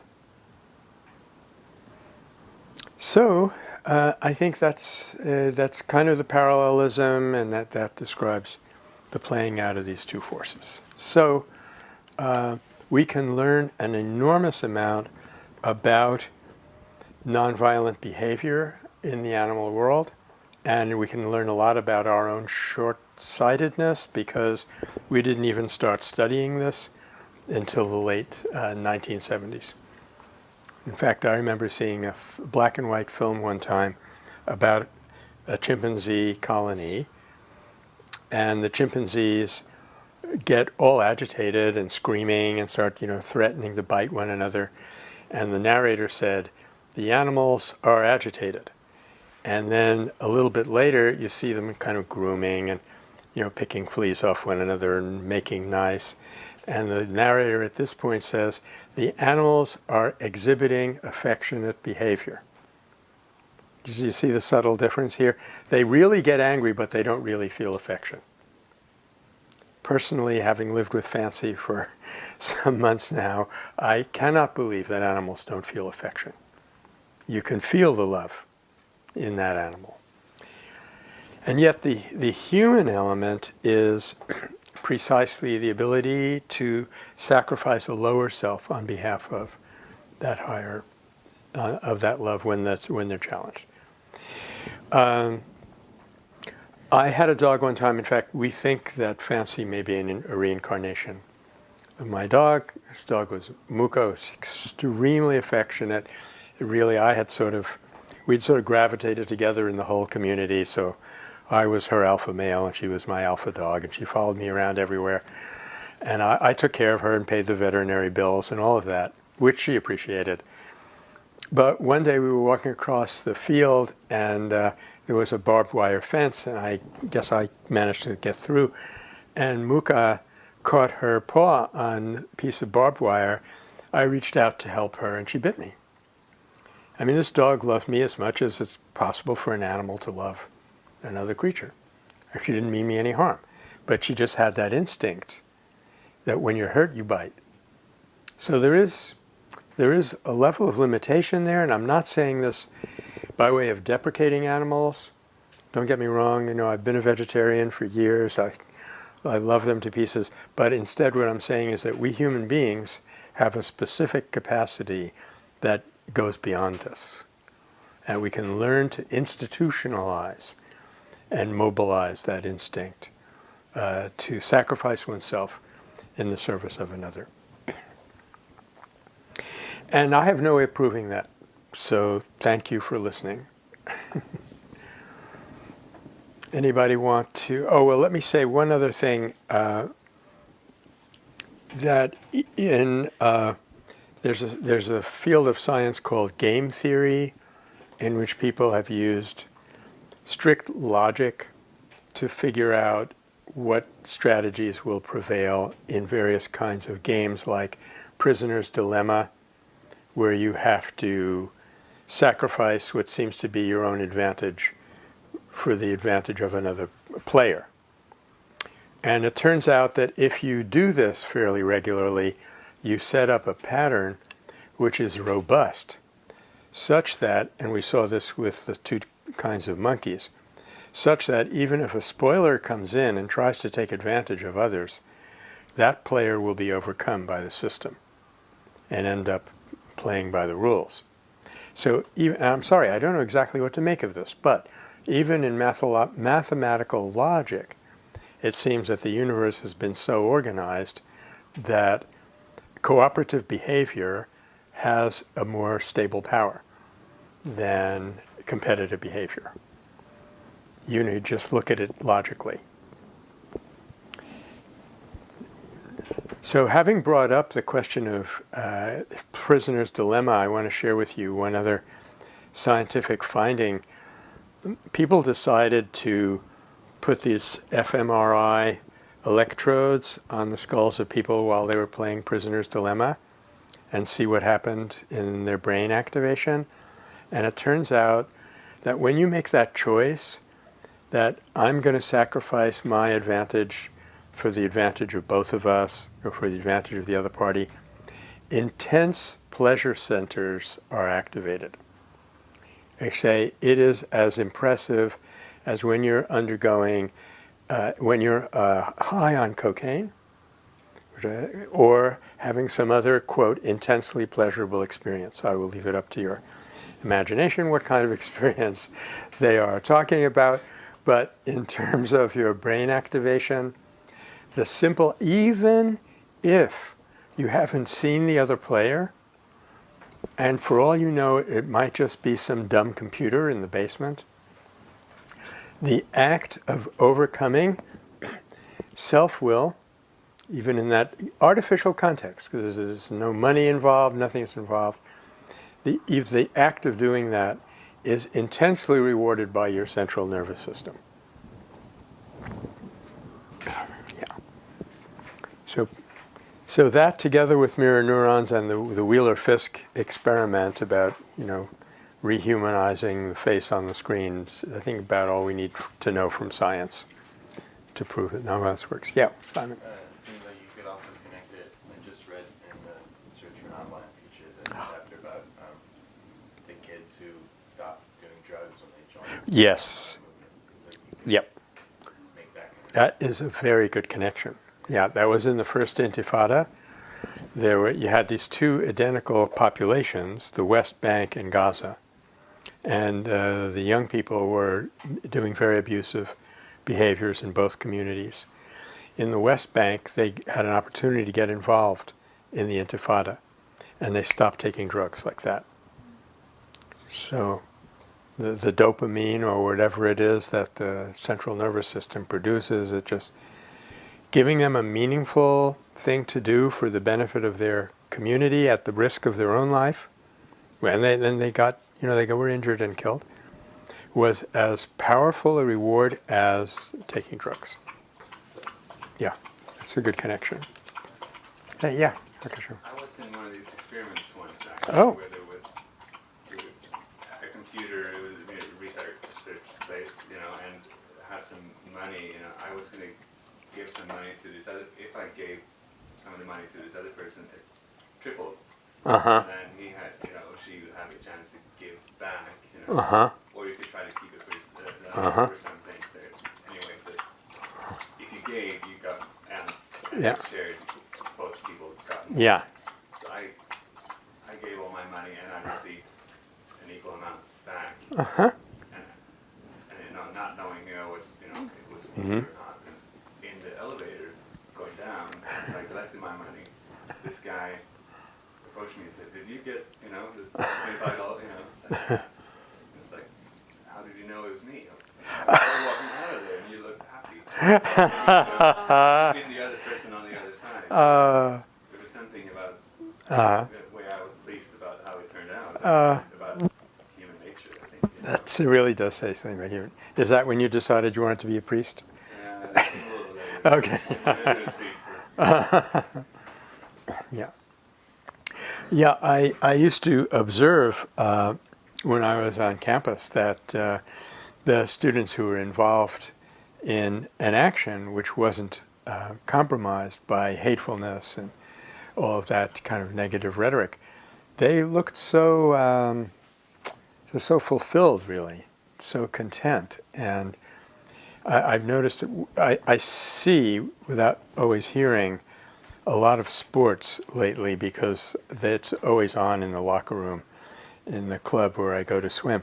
And I've noticed in the last 10 years how athletes are so grim. They are so exceedingly grim. They have the exact same expression as action heroes who are, walking into a dangerous situation loaded with weapons about to kill people. But no, even to look at people's faces, you can see that there is an interior reward to undergoing the conversion process that's necessary for nonviolence. Okay. Well, the next thing I wanted to move on to is a little different. So if you had any comments here,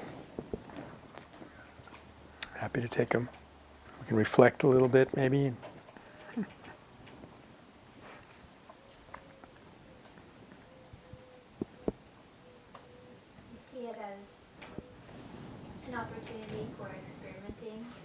In our own lives, so not to take what you said right there at face value and forget about it, but just use it as a hypothesis. Just when you do an action, you feel that somebody's in competition with you.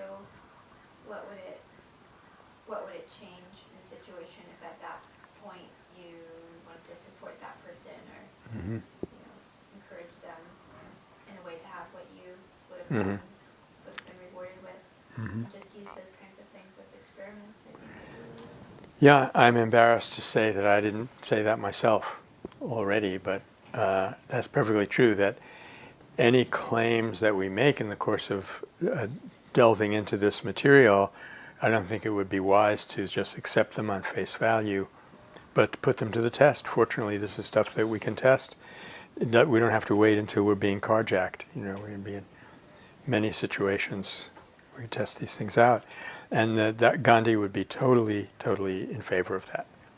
Because he always said, no one has complete access to the truth. So as long as we adopt nonviolence, we can always experiment. And he was confident that if you did it open-mindedly and honestly, you would discover the truth for yourself. He felt that the human beings have that capacity. Yes, Jill?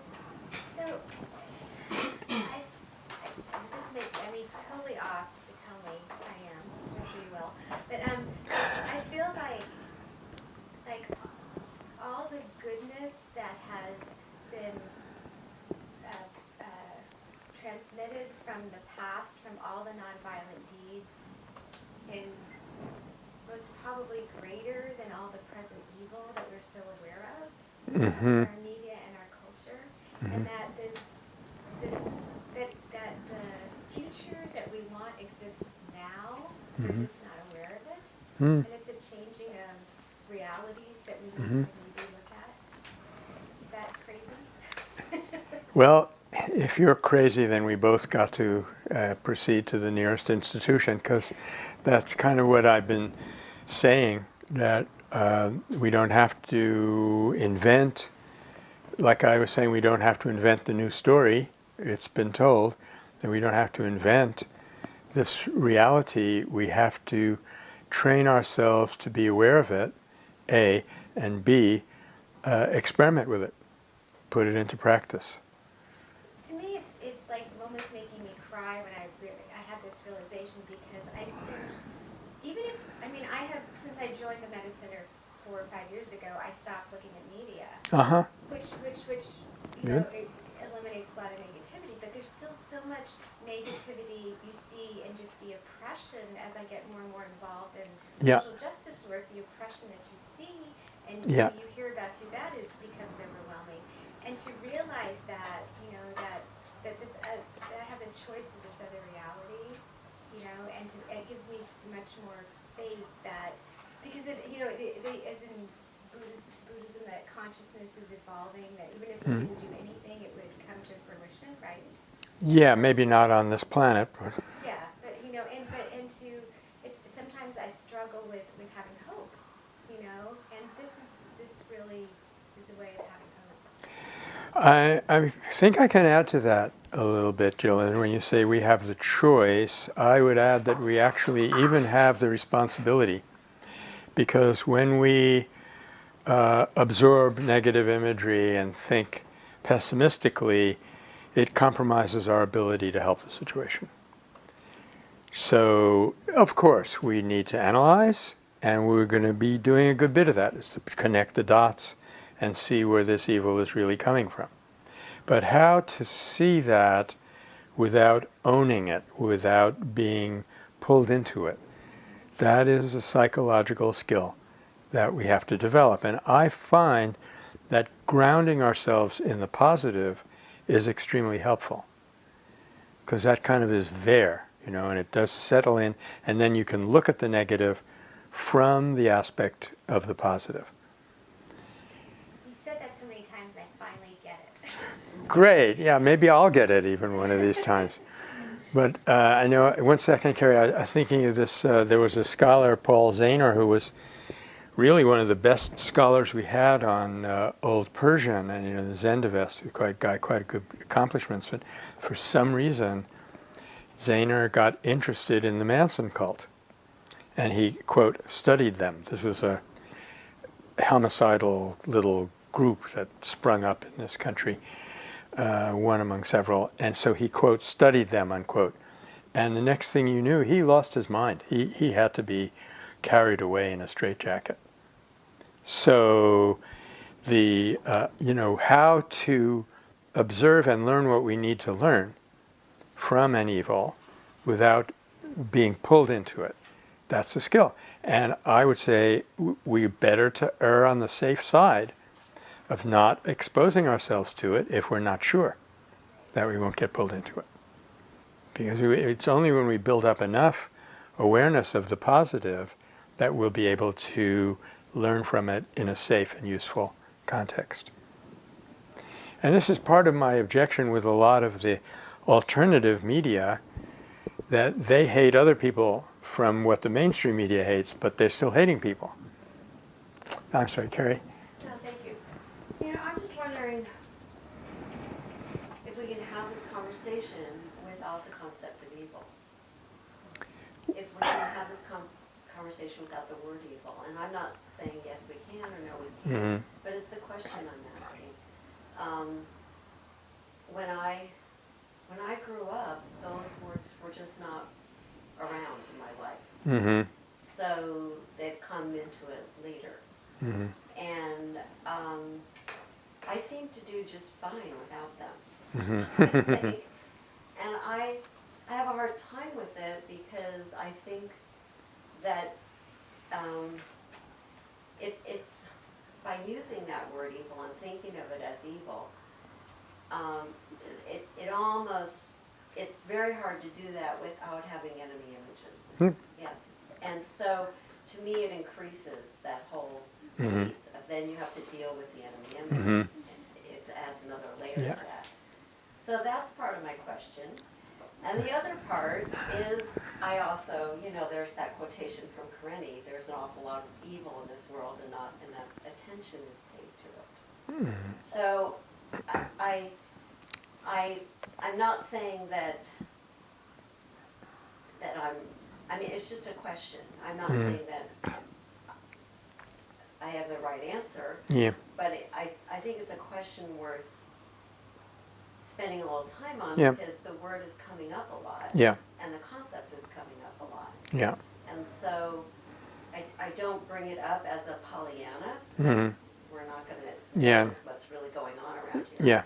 I don't mean that, but I mean more the label my Yeah. question. That's what Okay. what's on my mind. Yeah, one second, Maya. I think you're so right that there are these three steps. There are like sort of being neutral, then seeing something harmful happening and extrapolating from that there is an evil. And then the next step, which is hard to avoid, is attributing the evil to a person. And then we've lost it. It's all over. So, I mean, it's kind of unfortunate that evil has come up so often because it's convenient, it's handy, but it might make us think of the world in these polarized ways again, being good and evil, and that almost inevitably leads to violence, which is why I said, don't think of this thing in moral terms.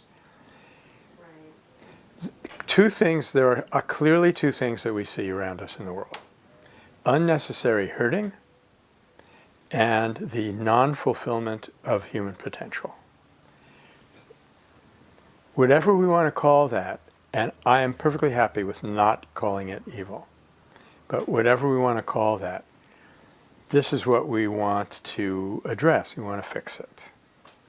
So when you use the word evil, Yeah. what do you mean? I mean unnecessary harming. And I'm remembering now that Galtung actually defined violence as the unnecessary compromise of human fulfillment.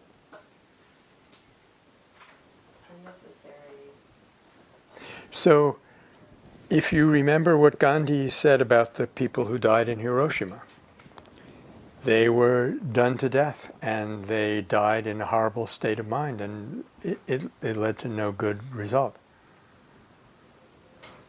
Now there were some Japanese at that moment, as we know from the survivors, there were some of them who said, be brave, and they went down without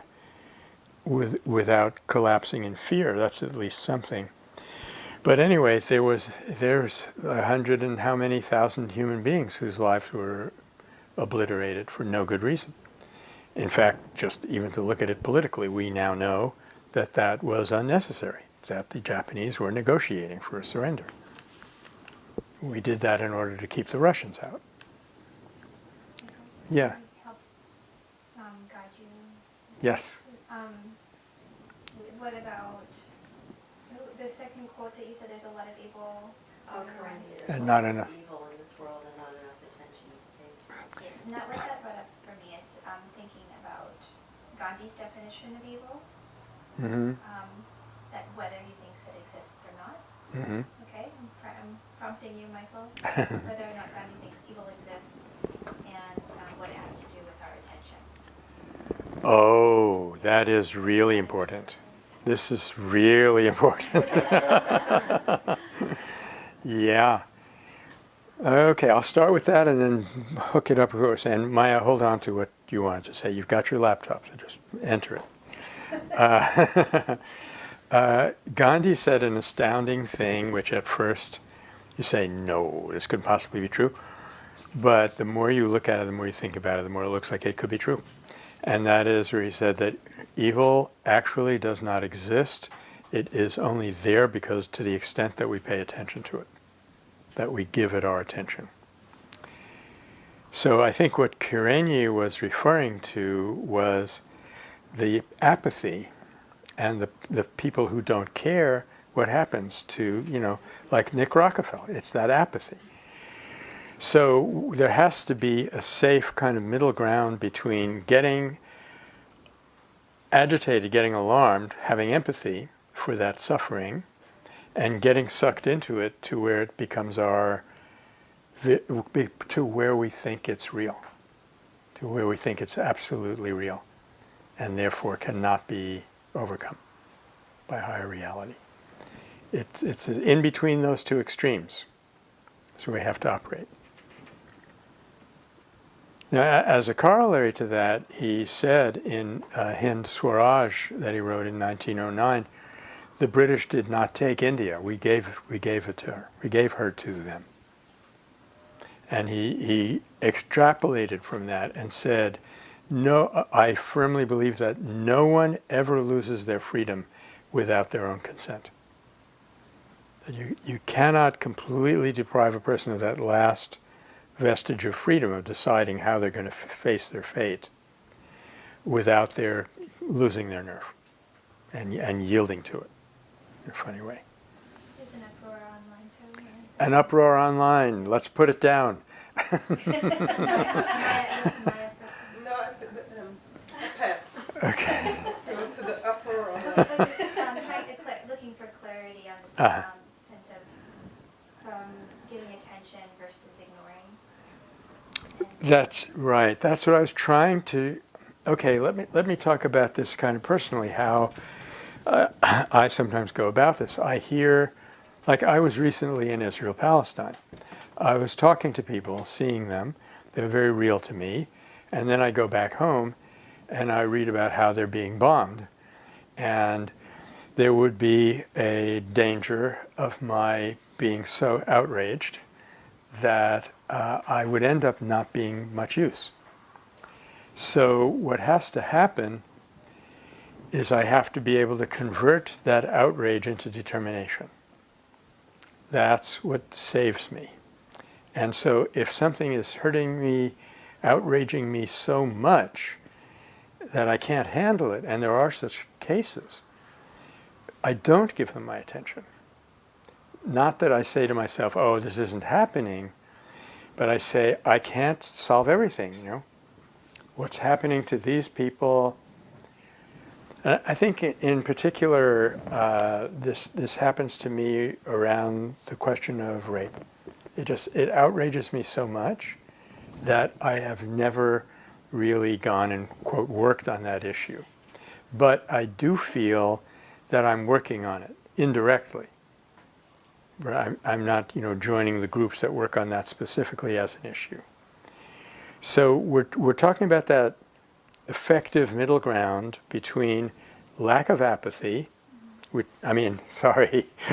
lack of empathy. There's plenty of apathy to go around. Lack of empathy, which is a kind of alienation, and frustrated outrage, which is another kind of alienation. And what helps me to find that middle ground is every time I really get outraged about something, I say, damn it, I am not going to stop until I've done everything that I can to overcome this problem. And it may be that I can't work on that particular problem, but that's what Roadmap is about. By working on something over here in this inner to outer framework, I am resonating with other people working on that effort. And back to Gandhi's. Uh-huh. I'm thinking, I thought you were going for a direction to discuss sort of, it's like a meditation, Mm-hmm. where distractions Uh-huh. passage. Mm-hmm. And so when you're just one-on-one with people, you look for, even if there's Yeah. something negative happening, Yeah. you don't focus on that. You don't focus on it. Yeah. Keep the good in mind because Yeah. they'll go along with that. The Can you articulate that more? Oh, yeah, again, I'll just approach it personally. This is one of the most amazing discoveries that I ever made, and was made by a friend of mine, made for me by a friend of mine who pointed it out, that, okay, in our meditation practice, what we do is we memorize a very positive and upbeat, in fact, inspiring passage, and we try to keep our attention on that for the length of time that we're meditating. It won't work. Distractions will come in. Distractions may seem very appealing and pious and all the rest of it, but if you let them in a millisecond, you'll be having negative, selfish thoughts. So over and over and over again, we're doing this practice of taking the mind away from the negative thought, regrounding it on the positive, which comes from an illumined person. Then suddenly one day, you're having an argument with somebody, and you realize that the irritation that you're starting to feel is, quote, a distraction, unquote. Whoa. And your affection for that person, your awareness of their inner Buddha nature, is the reality, the passage. And this technique that you've been practicing over and over again without knowing why you're doing it exactly, suddenly it comes into your hands as a life skill. So we're not saying that the distraction doesn't exist, but we're saying that it is an excrescence of some kind that has gone away from the reality. And just like Augustine saying, human evil, malum, is voluntas perversa. It's a positive force that's been twisted out of shape. Can people be evil? People, Could you just say? yeah, that he's saying that evil, what we perceive as evil, is a positive force that's been twisted out of shape. And it's possible to identify what causes it to get out of shape and how to put it back in shape. This is very important in the post-Freudian era because we were trained by Freudian thinking to give equal credence to everything that comes up in our mind. And what we're saying that nonviolence would sound like repression. And it is absolutely not repression. It's important for us to know there is such a thing as repression, but that's not what we're talking about. We're talking about conversion. And in order to engage that process of conversion, there is an element of recognition. We have to recognize the harmful impulse for what it is and not identify with it. And just as when we say in meditation, that's a distraction, I don't want you here, I'm going back to the passage, we have to be able to say, I'm going back to my awareness of you as a bright spirit. So a human being cannot be evil, but a human being can have evil impulses out of control in them, so that virtually everything they see and think is going to come out harmful. Joseph Kony, George Bush, people like that. But, and there may also be cases, this is kind of hard to say, but there may be cases where we do not have time enough and capacity enough to convert that person, to rescue them, convert them back. And I'm sorry to have to say this, but for the protection of others, we may have to use harmful force to stop them. But even that can be done without the attitude of hating the person. That's where it goes off the rails. That's where we lose it. Has the internet storm subsided? Well, Good. I'm Thank you, just gonna- people. Yeah, no, I just want to say this. I mean, I'm going to continue to hold it as a possibility Sure. to have this conversation, Mm-hmm. to know what we're talking about, and to never use the word evil. That's- how I'm gonna hold it. And I You know. invite anyone who would like to experiment with it. Yeah. Join me. Let's do it. I'm in favor of that. I mean, we slip into using the word because it's a convenient shortcut. But it has a baggage. It has this baggage of polarization, of applying a label to another person, all of those things that we don't want to do. So let's try that on as an experiment. And if it works here, if we get facile at being able to talk without using it, we could carry it out into the world. Maybe even the entire city of Petaluma. I really like the term non-unnecessary cooperation. No, Unnecessary harm, non-compromise. unnecessary compromise of, yeah. Mm-hmm. Of human fulfillment. Well, rather Yeah. than non-violence, non-unnecessary compromise. Non-unnecessary compromise. Okay. Okay. Yeah, I think maybe we should have a contest, a word contest, like the way Gandhi did for Satyagraha. Maya? I'm glad I passed earlier because Uh-huh. it becomes relevant after what you just said. You described the process of, in the moment, actually choosing to see the true nature of the other person, to Uh-huh. put the words on it. And where I was going when you started speaking is this is why, this is what I love about NVC the most, is that I have a methodology, a Yeah. language, where I can lean back into if I'm upset or if I see something that triggering me or something, I have this model for coming back to the humanity of that person, i.e. through the universal needs. Mm-hmm. So there are several paths, and I think that. Yeah. Or we can talk about MEC as being for that. Yeah. Huh? I think we do service to that method as well. Mm-hmm. We would do service to it, and I think I'm prepared to say whatever works. Whatever enables us to refocus on the real, and acknowledge but not take as real the unreal. In terms of that Buddhist doctrine of Chanakavada, it's being able to be aware of the spaces between thoughts and not the thoughts. But unfortunately, as one of the great yoga teachers, meditation teachers, Patanjali pointed out, the darn problem is the moment the mind acts, you identify with it. That's the thing. So to be able to step back and watch the thing think and not identify with it means it will eventually subside. And you will. So whatever works, I'm not going to promote a method over another method. I'm just going to say that whatever method it is, it has to accomplish this for us. Okay? So we are now a post-evil community. Thank you. One more last voicing of the word evil before we start. Okay. In the ancient Egyptian mysteries, they talk about evil as simply missing the mark. And so sometimes when I've been in very difficult situations, I'll just remember missing the mark. And it's just that simple thing. It doesn't really have a label on it. It's just saying that we're not where we want to be. Uh-huh. So there's that point. And then another point is that I think of Antoinette Tuck and how she's grounding.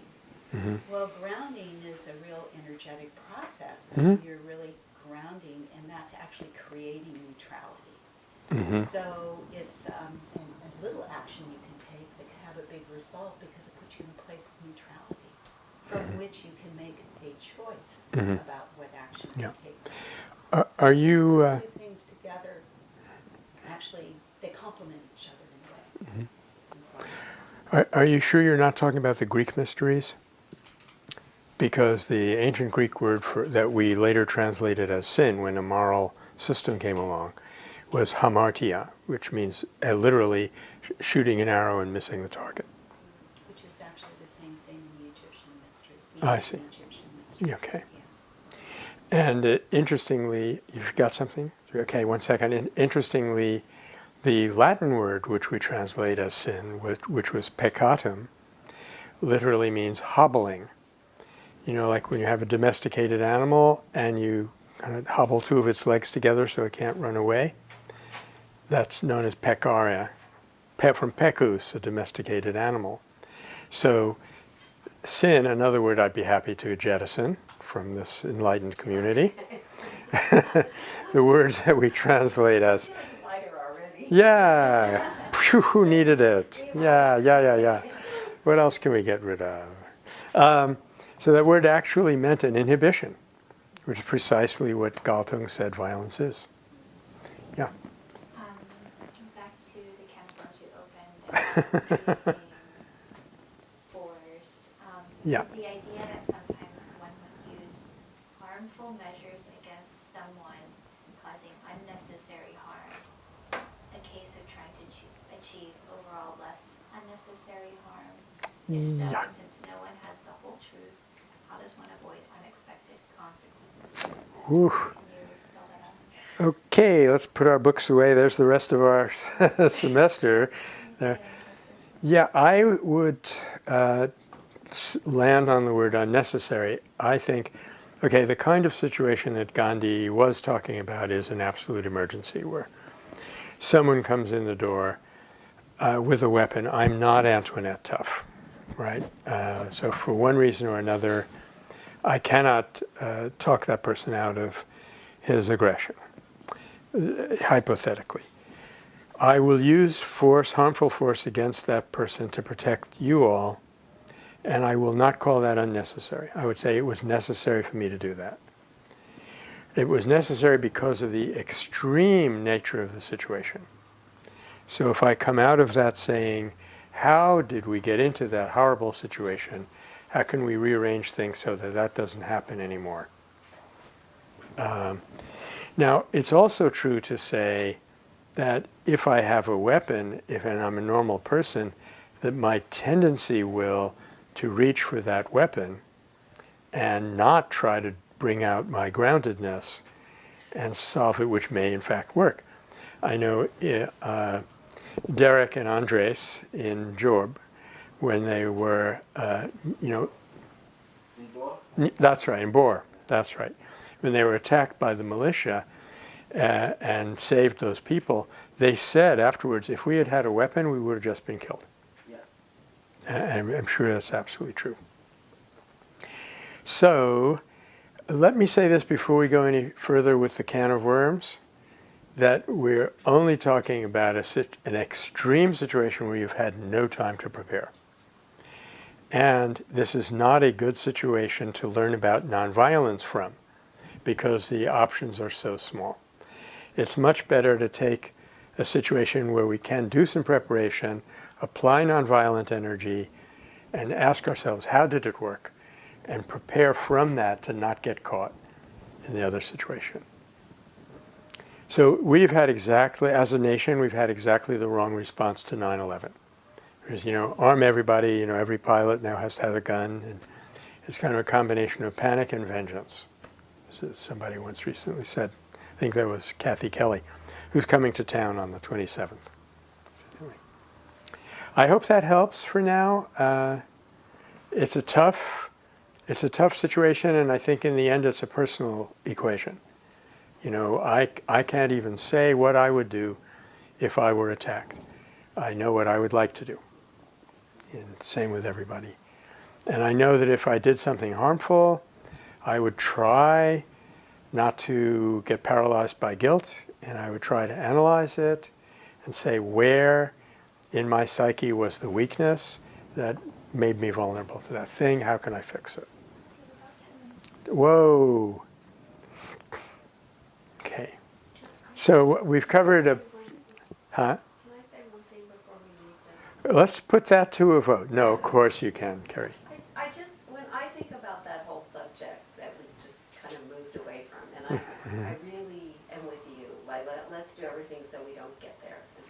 I'm totally with you there. Mm-hmm. But the one thing I do think about is, when you see a child about to run out into the street, Yeah. and you only have that second. Yeah. To grab that child is actually a kind of violence. But it's, in that moment, I think it might be a good option. Or if a child is about ready to stick their hand in a hot fire, it is violent to pull that child's hand away, but it may be your best option in the moment. So I sometimes think it's easier to look at these ideas when instead of we talk about someone walking in with a gun, which may never happen to us. Inshallah. But in like in a more incremental way. Yeah. That's all I'm trying. Okay. Well, I have advocated that we go back to the original term himsa and look at what it actually apparently meant in Sanskrit, and it apparently meant the intention to harm. So you had no intention to harm that child. And I am willing to say that that was not a violent act. It was physically rough. It might even have caused physical harm, but everything depends on where in your heart that act was coming from.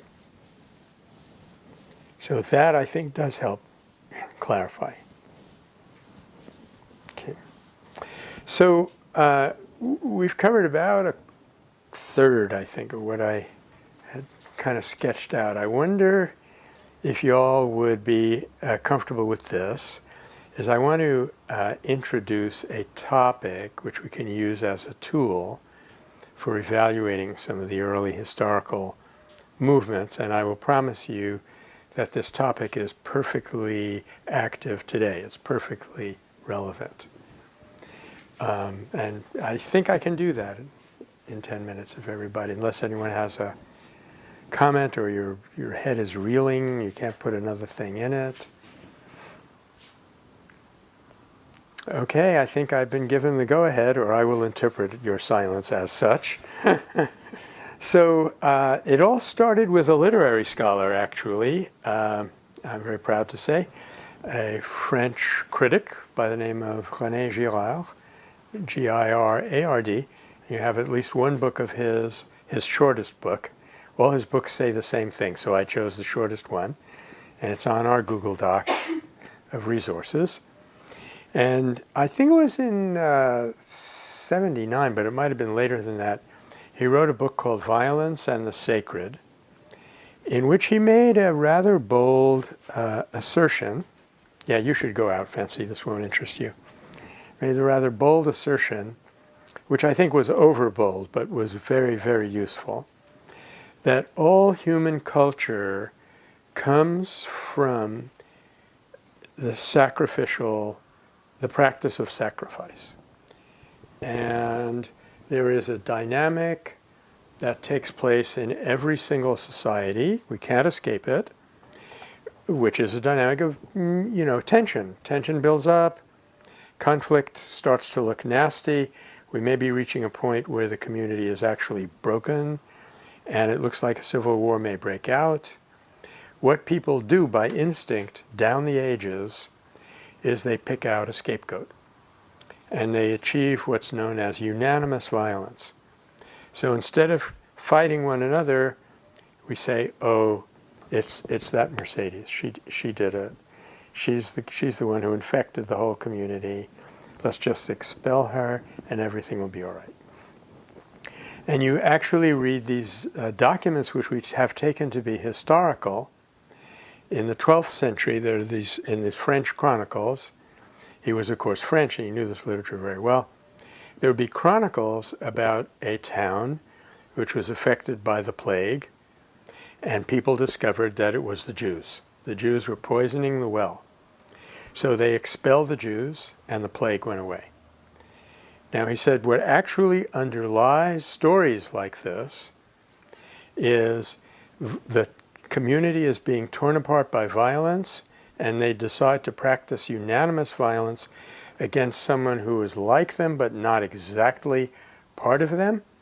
And in that act of unanimous violence, the contemporary crisis subsides. That's all you ever accomplish. The tension is going to build back up, and you're going to do it again. And what he said was, this is a universal thing that's going on, and we make up these stories. Now, the function of the stories, sadly enough, is to keep that pattern alive. So the next time the community is experiencing tension, it will know, unquote, what to do. We won't have to reinvent the wheel. It's one of the things that I'm always getting so frustrated about, which is our ability, our capacity to institutionalize violence, harmfulness. See how careful I was? I almost used that four-letter word, but I stopped myself. Yeah. So there is one other stage to Girard's argument that I'd like us to have in mind when we go and look at the early history of violence, and that is that as culture, human civilization advances, people have tried to get away from this system. And he didn't know anything about the Indian civilization.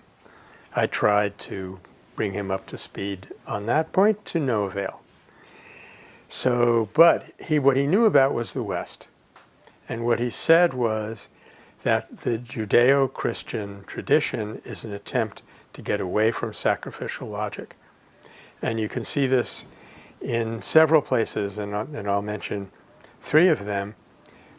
In Deuteronomy, the book of laws of the Hebrews, there was a law which said that if everyone in the community condemns a person, that person has to be let go. They cannot be persecuted. Why? Because if everyone's condemning that person, you're probably looking at unanimous violence. And it's safer for the community to break the sacrificial system than to let an occasional offender go. So that was one indication. Another indication is the book of Job. And he contrasts the Oedipus cycle, which is a perfect scapegoat text, to the book of Job, which is the worst scapegoat text imaginable. He's trying to get out of it. The difference being that Oedipus says, you got me, I'm wrong, I killed them, I had incest with my mother, and you know what? You don't even have to punish me, I'll take care of it myself. And he blinds himself and exiles himself from the community. I mean, the argument is really very well articulated by Girard. There's more to it than I'm able to remember, much less go into here.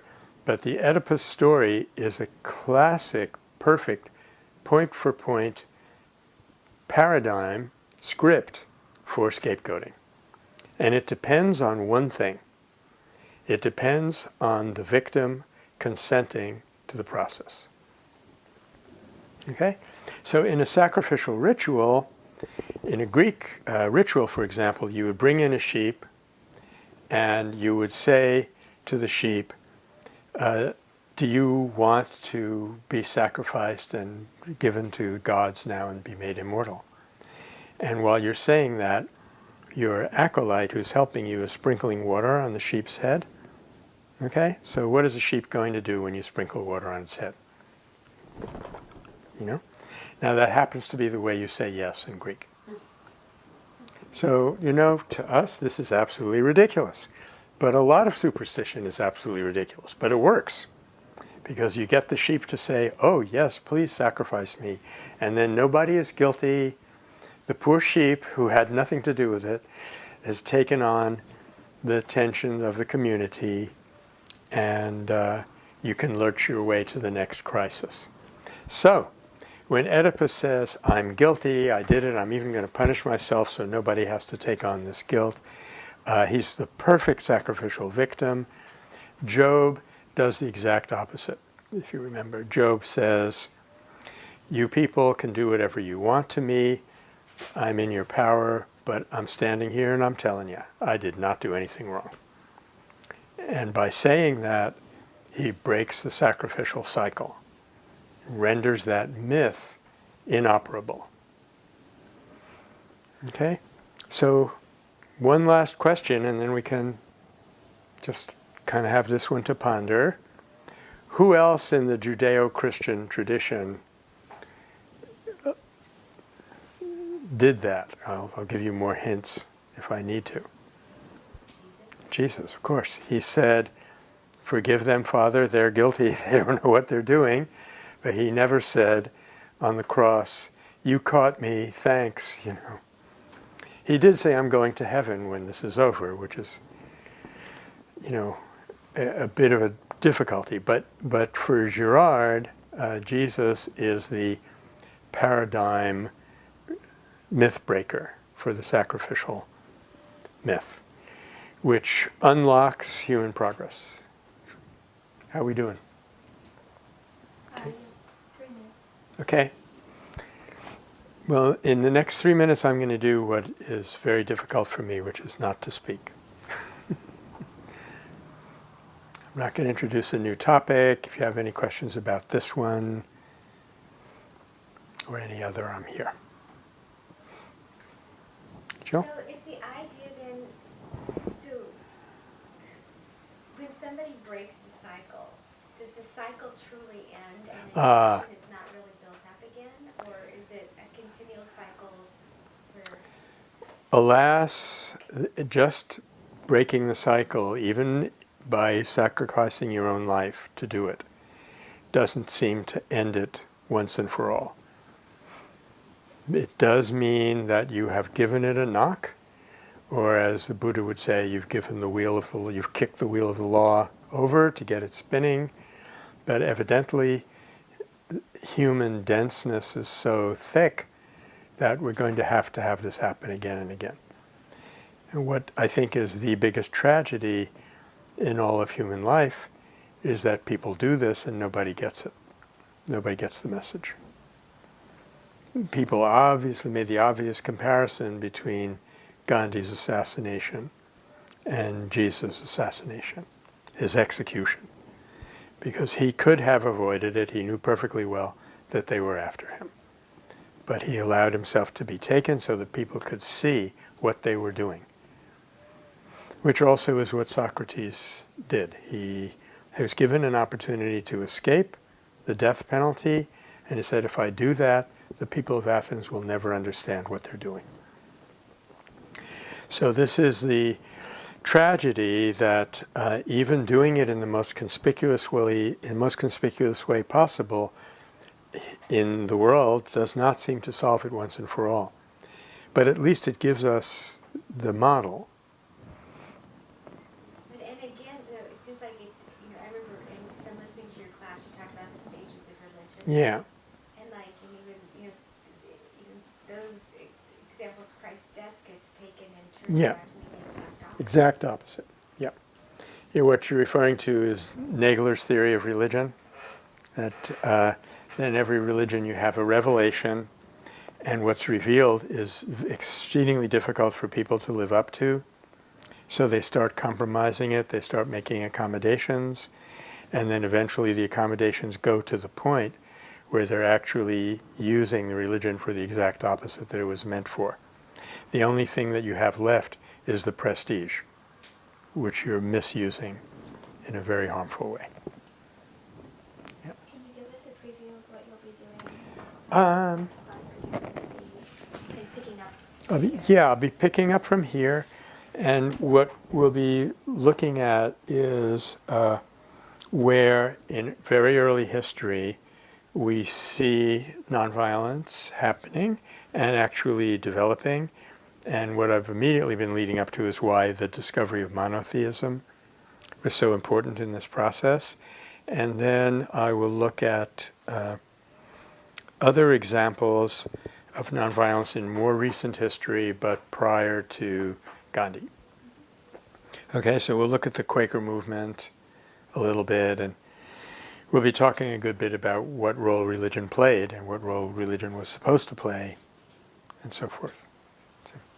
And I might add that if anyone has some other subject that they want to point us toward, I'm perfectly okay, as long as A, it doesn't involve the use of the word evil, and B, it keeps us on the topic, which is nonviolence, which is hard to avoid at this point. Yeah, Jill? Did we skip Leaderless Organization? Because I remember that was one of the topics from last week. And I didn't hear what kind of word? Leaderless. Oh, leaderless organizations. Yeah, you're right. We dropped it. Okay, let's talk about that a little bit. And if people want to do some reading about it, there's an excellent book written by a PACS major and another person called The Starfish and the Spider. And I think if you're going to read that book, be sure and read the end, the last chapter or two. And thank you for reminding me. We can start there and then get back to the question of where nonviolence has crept up in history. And they're pretty well connected, because what I've been talking about is how violence got institutionalized, but nonviolence didn't, with some exceptions. Okay, so long everyone. See you again next week, and let us hear from you, and do be looking at the Google Docs where you have some information.